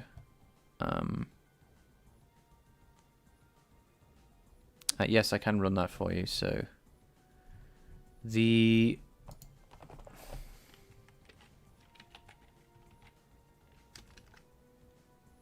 I mean, I could be wrong. Let's just do it anyway. So what I'm going to look for is ambient. Let's do occlusion first, right? Heisenberg, I will run things for you soon. Just bear with me. So ambient text, occlusion texture, and okay. So you were right. This was actually really useful. So emission texture is texture 0. Oh, so we have an emission texture, normal texture, occlusion texture, and the base one is 3, and a metalness texture. Okay, so you have occlusion here. Okay, so one's an emission texture. Right, oh right, alright. Okay, so I don't know what the IDCF... Actually, Maddie, that was actually really useful actually to know. So emission, normal, I don't know which one's which, obviously. So obviously 3 and 1, we know these two. And emissive, I meant to say emissive, not emission. I have a feeling it's that texture, and this is because roughness and metallic have to share the same texture. Where's the... It says PBR, metallic. Where's 2? Okay, yeah, occlusion. So these are all included. There should be roughness somewhere. Oh, metallic roughness is the same thing. Okay, sorry. Metallic roughness, which we understand already as metallic roughness. Yeah, okay, that clears things up. Okay, so occlusion. Okay, occlusion. Metallic and roughness are all in one texture. This is emissive texture. Right. Okay. Everything makes sense. Everything makes sense. Shouldn't it be albedo? Let's for Heisenberg. Let's show Heisenberg what we're up to lighting wise. Okay, so we have. It's not a massive change, by the way, but we are getting like nicer lighting as we go. But yeah, I think there's an emissive texture here. So some of this is emitting its own light. I don't know what it is though. Yeah. So that's what we're up to. Open shader tab in Blender and see the textures. Ah, yeah, that's a really clever idea. Let's go this. So normals, obviously. Emissive, yes. Emissive is 2, and if we look at that, so we do have emissive textures. Well, we already figured that out. How do I know? How do I? There we go. That's what I wanted to do. Okay, so it is the black one. Yeah, it's the black image. That's the emissive texture. So it does have its own light source. And then we have the PBR, which interestingly, metallic roughness, its red value is never used, which is interesting.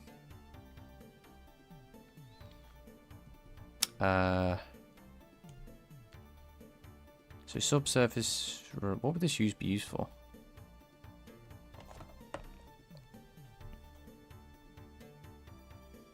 Why is this instance and reflection 1.5? Oh, it's a good approximation for glass?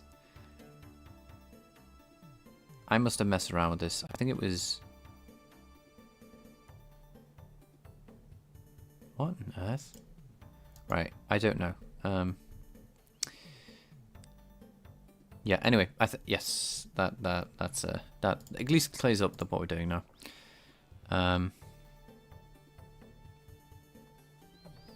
LFG. Yes, I ran it. What's LFG mean? Oh, let's effing go. Got you. Yeah, my boomerness kind of caught up with me then. All right. Okay. Fantastic. Okay. I'm happy with that. For now, let's continue. Yeah. So we have red in here, but we don't do anything with it, I believe. I have a feeling that this mix does nothing at all. And I could literally just duplicate this. For our models at least, anyway. And just add the emission to it. Like no mixing at all. I don't think there's going to be any difference.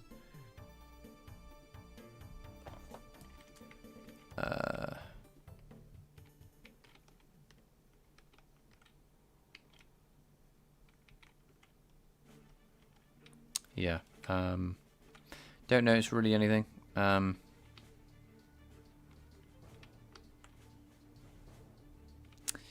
Yeah, I'm just going to say that's there's absolutely no difference, I think, but it's good to have it, I guess. For our models at least, anyway. All right, cool. Yeah, because I just don't think we're using the occlusion value in this. I'll just run it one more time just to see if there's any comparison difference. In the rocks, it won't be in the ducks at all. The ducks will just have, because they're quite simple models. Still hard to render in Vulkan though.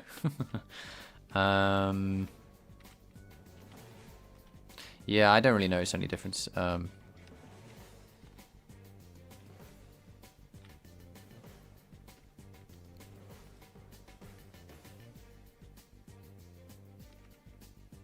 Yeah, okay. I'm happy with that. Oh, grass, silicon rock, yes. Surely looking for group. That's thank you guys for helping me out there with the what LFG means.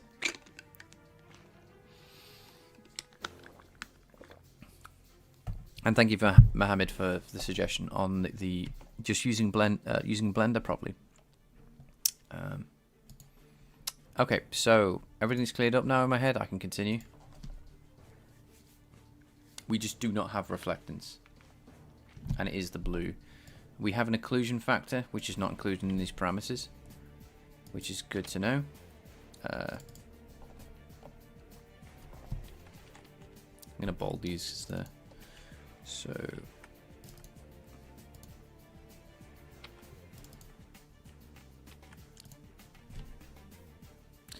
And so we do not have reflective, because I don't think I deal with reflectance, but I will kind of put this in anyway. Reflectance. I think that's the, just so, what do you guys, what do I mean I don't have reflectance? That's this here. You notice that these balls are all black. They're supposed to be, well, this one here is supposed to be like a perfect mirror shine. Like absolute perfect reflection. And this goes from like perfect reflection to non-perfect reflection. With different, obviously I'll move the duck in the end, but with different, what are they called? Effects on this reflection are in these rows. Rows. And right now we just do not support that in my current physically based renderer. So anyway, that is that. Are you planning to have them in? Yes, I just don't know how to do it yet. So Specula is there.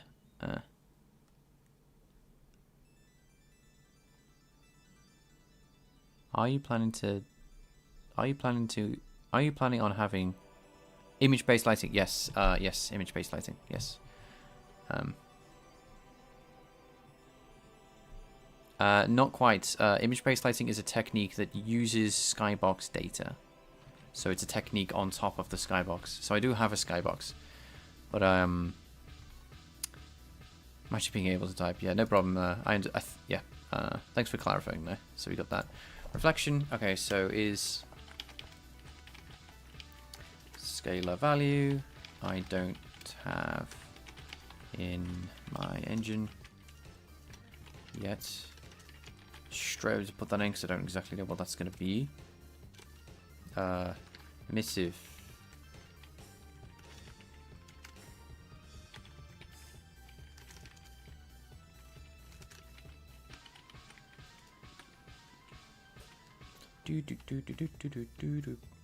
Right, so it's another texture like the base color, but also adds an exposure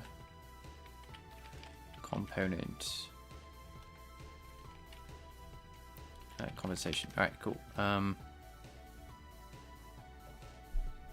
Yeah, metallic 1, roughness 0 should be fully reflective. That's true. I just need to have a way to do scalar data in GLTF. So GLTF models don't have everything you need in one thing. So those balls I showed you earlier, it's not like they have metallic and roughness. They have a specular property which is separate from the texture itself. So I have to extract that out. You don't use baked ambient occlusion personally. Nice. That's just the model type though. So that model has a specific thing that I'm not loading into the shader. The balls anyway. So I need to. That's just there for later though, just to. And it also tests something else. Is also a scalar.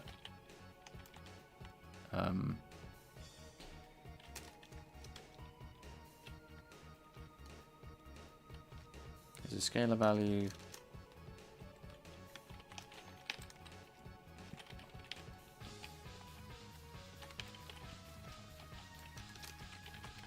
But hard code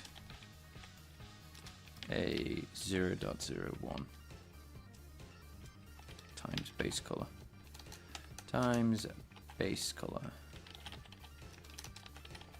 for that. Let's throw that in this.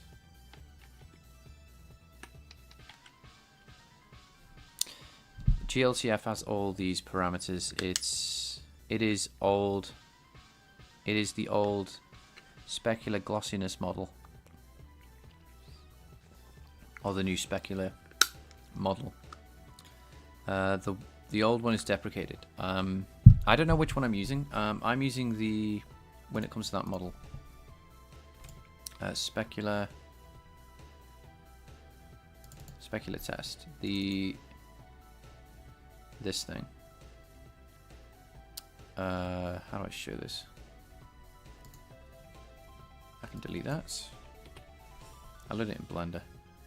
No, let me. Well, I'm getting distracted. It's show me what extension it has. Okay, fine. It's fine.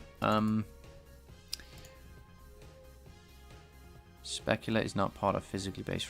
Interesting. No. All right. So this has a. Yeah, that materials specular. Is that the deprecated one? I actually don't know.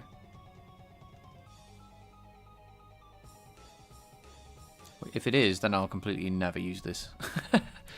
Because it has textures. Let's have a look. Is this? Let's Google this. Is this part of? Oh, that's a new one. So that's the one I want to deal with. Physically based rendering. Let's have a look. Okay, so This extension adds two parameters to the metal roughness material, specular and color specular. Specular allows the user to configure the strength of the specular reflection. Yeah, okay, so it's talking about BRDFs. Dielectrics. Cool. Okay, so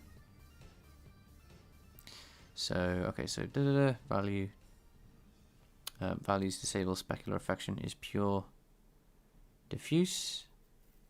Okay, so metal BRDF is not affected by the parameter, so it's just dielectrics.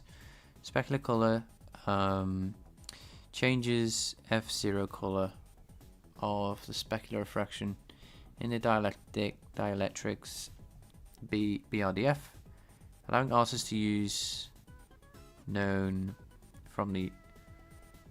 effects from the known specular glossiness material. Okay, so this is the future version of that. So I want to use this one over this PBR specular glossiness. Right. That's fine. So we would get this type of look. Yeah, this is what I was thinking about, right? So like obviously this is the red one. That's like a red lighting to it. I don't implement it though. The old one is an alternative to metal roughness workflow. Ah, I see. So this is just an expansion on rather than a replacement for. Oh wow, it's got all the multiplications in here. Alright, so you just multiply the specular color by that, and then specular color, and then the strength is the A.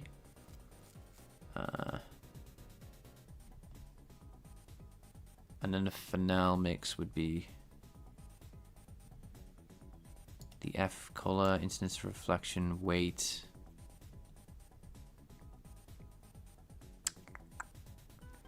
Okay, this is like not that difficult at all to worry about. Okay, so this is good for later, I think.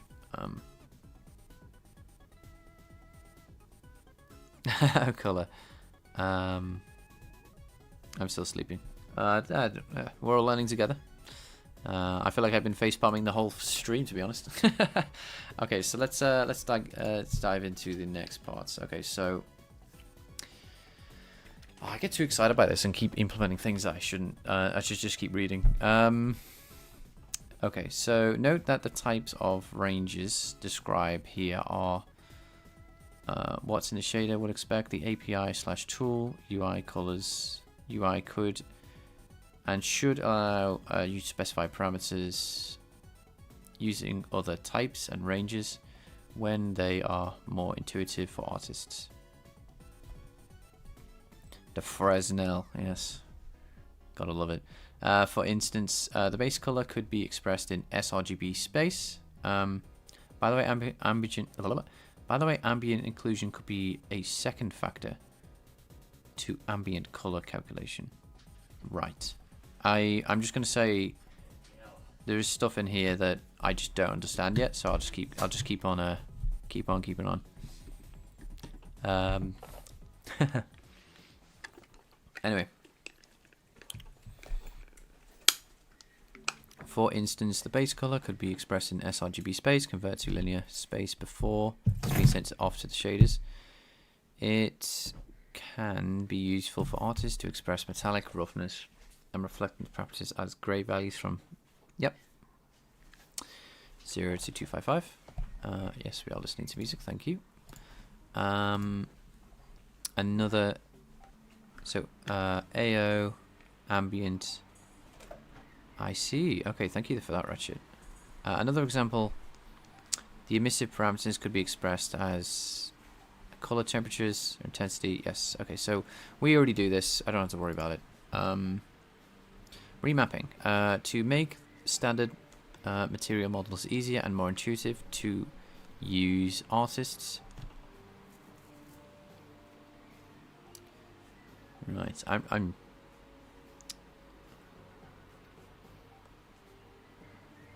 so I've almost understood ambient occlusion. I'm not quite there though. based on what you just said there. Actually, you've closed some gaps in my knowledge. To make this okay, more intuitive for artists, we must remap base color, roughness, and reflectance. Okay, so base color remapping. The base color of a material is affected by the metallicness of a material. Dielectrics have achromatic specular reflectance, but regain their base color as the diffuse color. Yes. Achromatic specular reflectance. Right, okay, so is that dielectrics? I thought that was achromatic. Conductors have on the other hand use their base color. So conductors on the other hand use their base color as the specular color and do not have a diffuse component.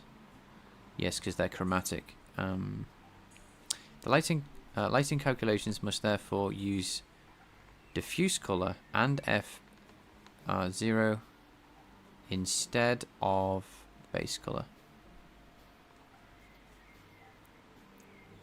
The base color, this is what we did earlier.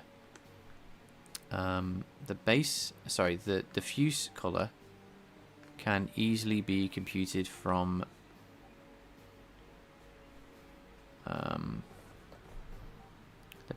the diffuse color can easily be computed from the base color, which is this conversion of base color to diffuse. Okay, but that's for, what is that for though? Is that for, if it's diffuse, let me read this again. Dielectrics have achromatic reflectance, but the base color as diffuse. So this is us turning the base color into the diffuse color. Okay, the lighting equation must therefore use diffuse color and F0 instead of base color. Okay.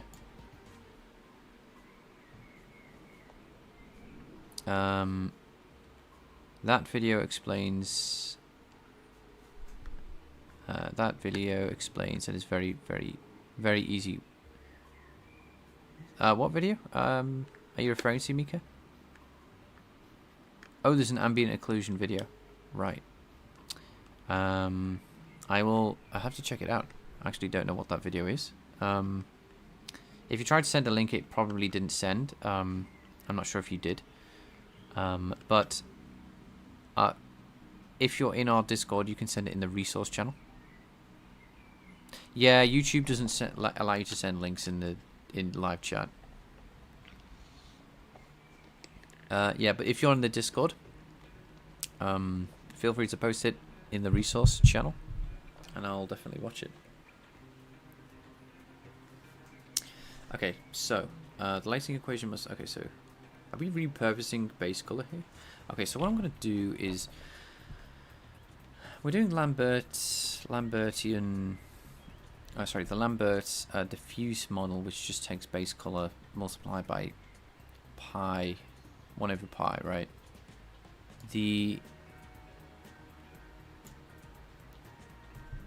Let me look at this. I'm not sure what we're doing here.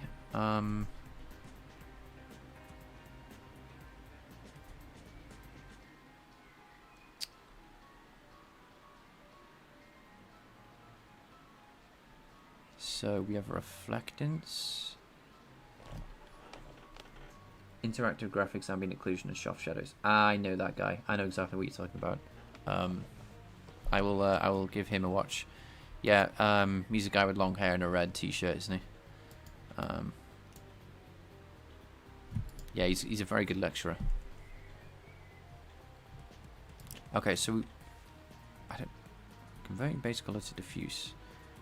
So dielectrics, in terms of the F0, the specular reflectance at a normal incidence reduction, and its achromatic dielectrics. we will use remapping for dielectric surfaces in... We will remap dielectric surfaces in... We will use the remapping of our dielectric surfaces for this. Okay, so we have reflectance. We're not passing that in, I think. This is what this is supposed to be. And in theory, I could... Let's just experiment. I'm just going to see what super high reflectance looks like of a diamond. I'm kind of curious. Right, so this is super high reflectance, like everything's diamondy. Okay, but I think we just literally do not have any metals, so... but these are dielectrics, I think. I'm surprised there's nothing changed.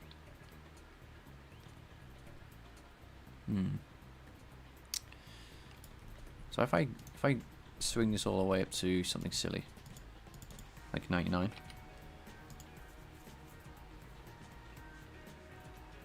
What is the difference? Yeah, nothing at all. Huh. Why is it moving? That shouldn't move. Whatever. I think there's some weirdness going on with this. It's too big. I'm not going to worry about it.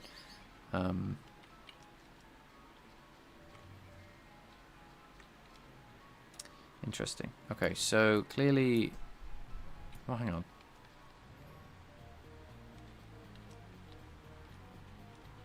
Right, I'm going to look at a similar rock in a minute. And... bring this back down to 0.4. For the dielectrics. Schlecht-Fresnel is very inaccurate for high... I see. Thanks for that, Ratchet. Actually, yeah, okay, so there is a difference. There's a massive difference. Okay, right. That's good to know. So yeah, Schlecht-Fresnel is very inaccurate for high incidence of reflection. You have to use the full Fresnel equation for them to look right. Thank you. Do you have point lights in your scene? Not yet. Well, I did. I used to. I've just pulled out for a directional light for now, but we'll have all sorts of lights going on in this, I think, eventually. I've got the poor man's terrible directional light just to make sure that I can render BRDF and test the differences. So this is like a demo lighting scene. I am trying to improve it as I go, though. So, okay, so. Right, so reflection squared is the factor. I see, so that changes this thing.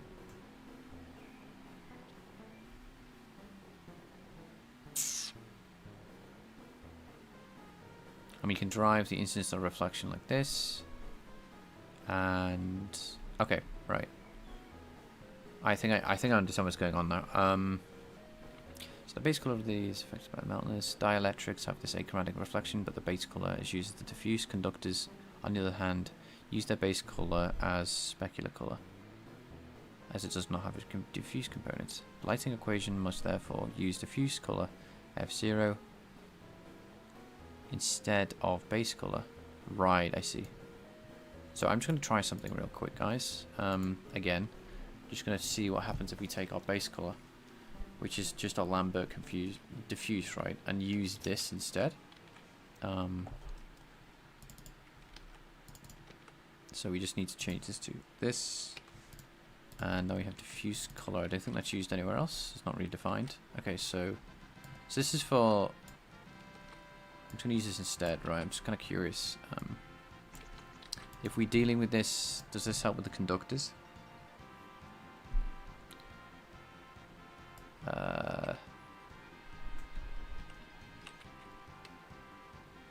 I really need more more models in the scene, but what do you mean a poor man's directional light? There is just how you do directional. That's true. Sorry, when I say poor man's directional light, I mean I have implemented it wrong on purpose. I've put the direction in the actual fragment shader, which is not correct. That is bad. So it's not poor man's directional light. Yes, Ratchet is correct there and correct me. Thank you. So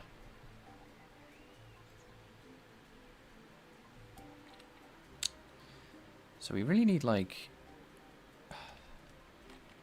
something shiny, but like I feel like we have lost a lot of... No, we haven't. Let me just look at this. This is like a more aggressively lit thing.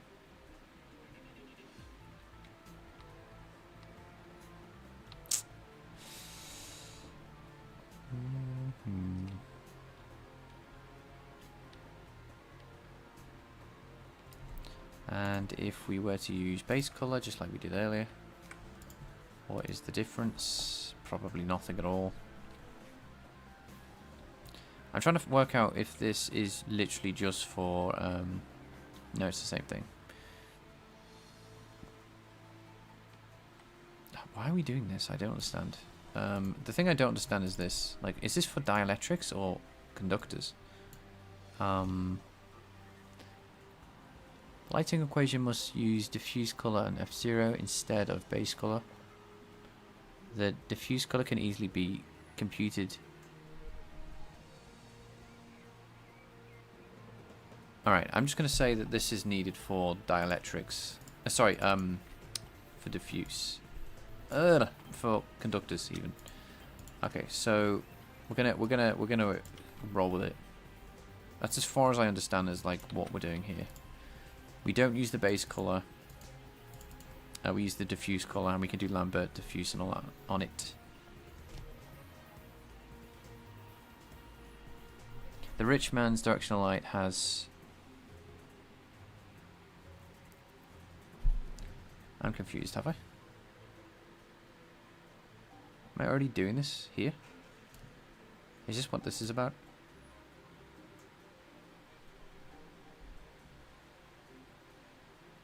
Right, I think I get it. I think... Right, sorry, that was so confusing because it's written it all differently. So that's what we're doing here. This is the reflectance value. Yeah, you're right, there's a metalness here. Right. Okay. Okay, so we're fine, we're fine. So this is what we did yesterday, and I think this is the only bit... I think Matt, who's not in the chat anymore. Got it. Okay, so I'm going to rewrite this a little bit. I'm not going to follow this 100%. So, when working out the... Thank you for that, Ratchet. That's actually helped me understand this. Actually, necklace of materials. You can't just use the base color.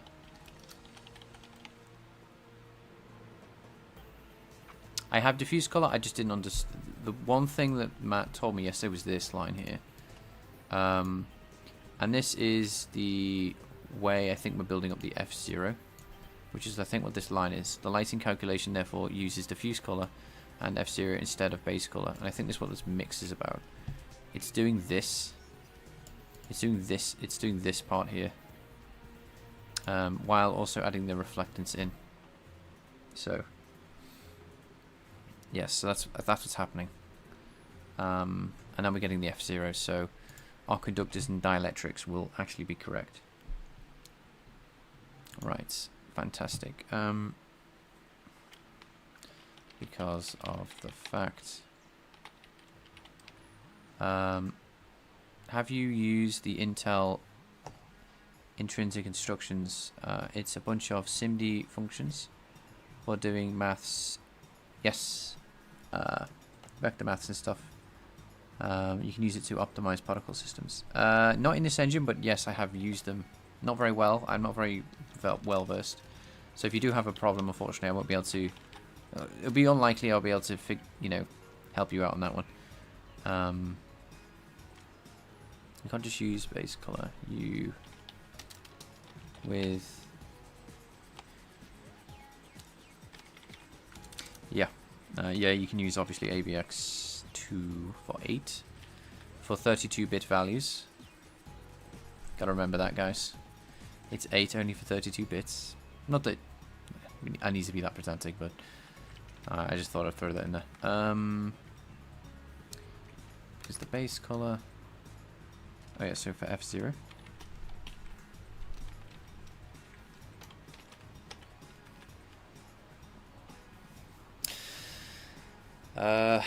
Right, so base color, because this F0 with F0, you need to correctly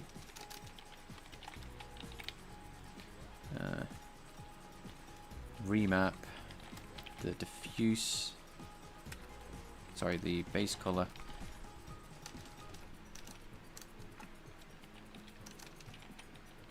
to be used in both conductors as specular light and diffuse light when for dielectrics. Dielectrics.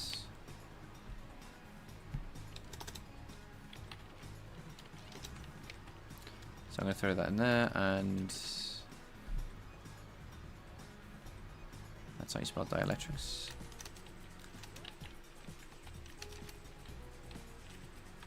Dielectrics, fantastic. Okay, or I'm going to put like a big or here.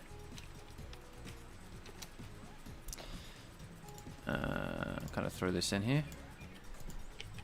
Whoa, not good. And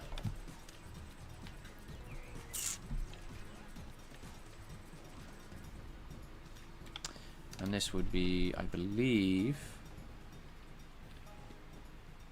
F0. So Vec 3 would be F0, and then the diffuse color multiplied by whatever the reflectance is.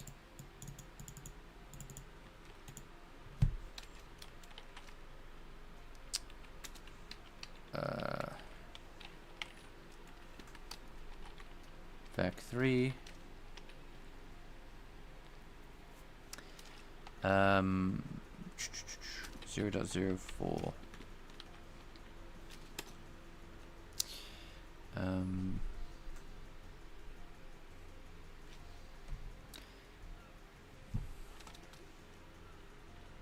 Okay, cool. Okay, so this is. Okay, so what I'm going to do here is we're working out reflectance, so I'm going to split this up. I wish I knew how to remove rows. Oh, delete. What?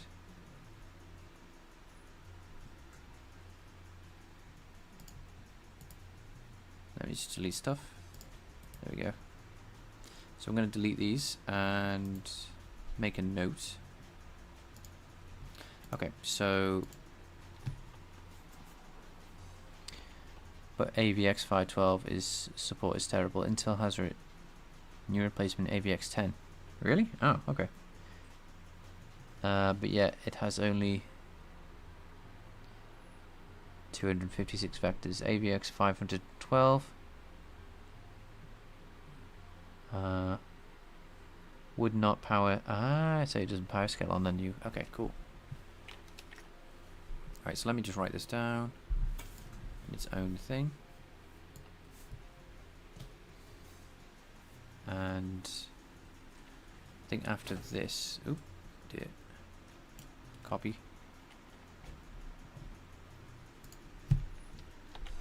And I'm going to make a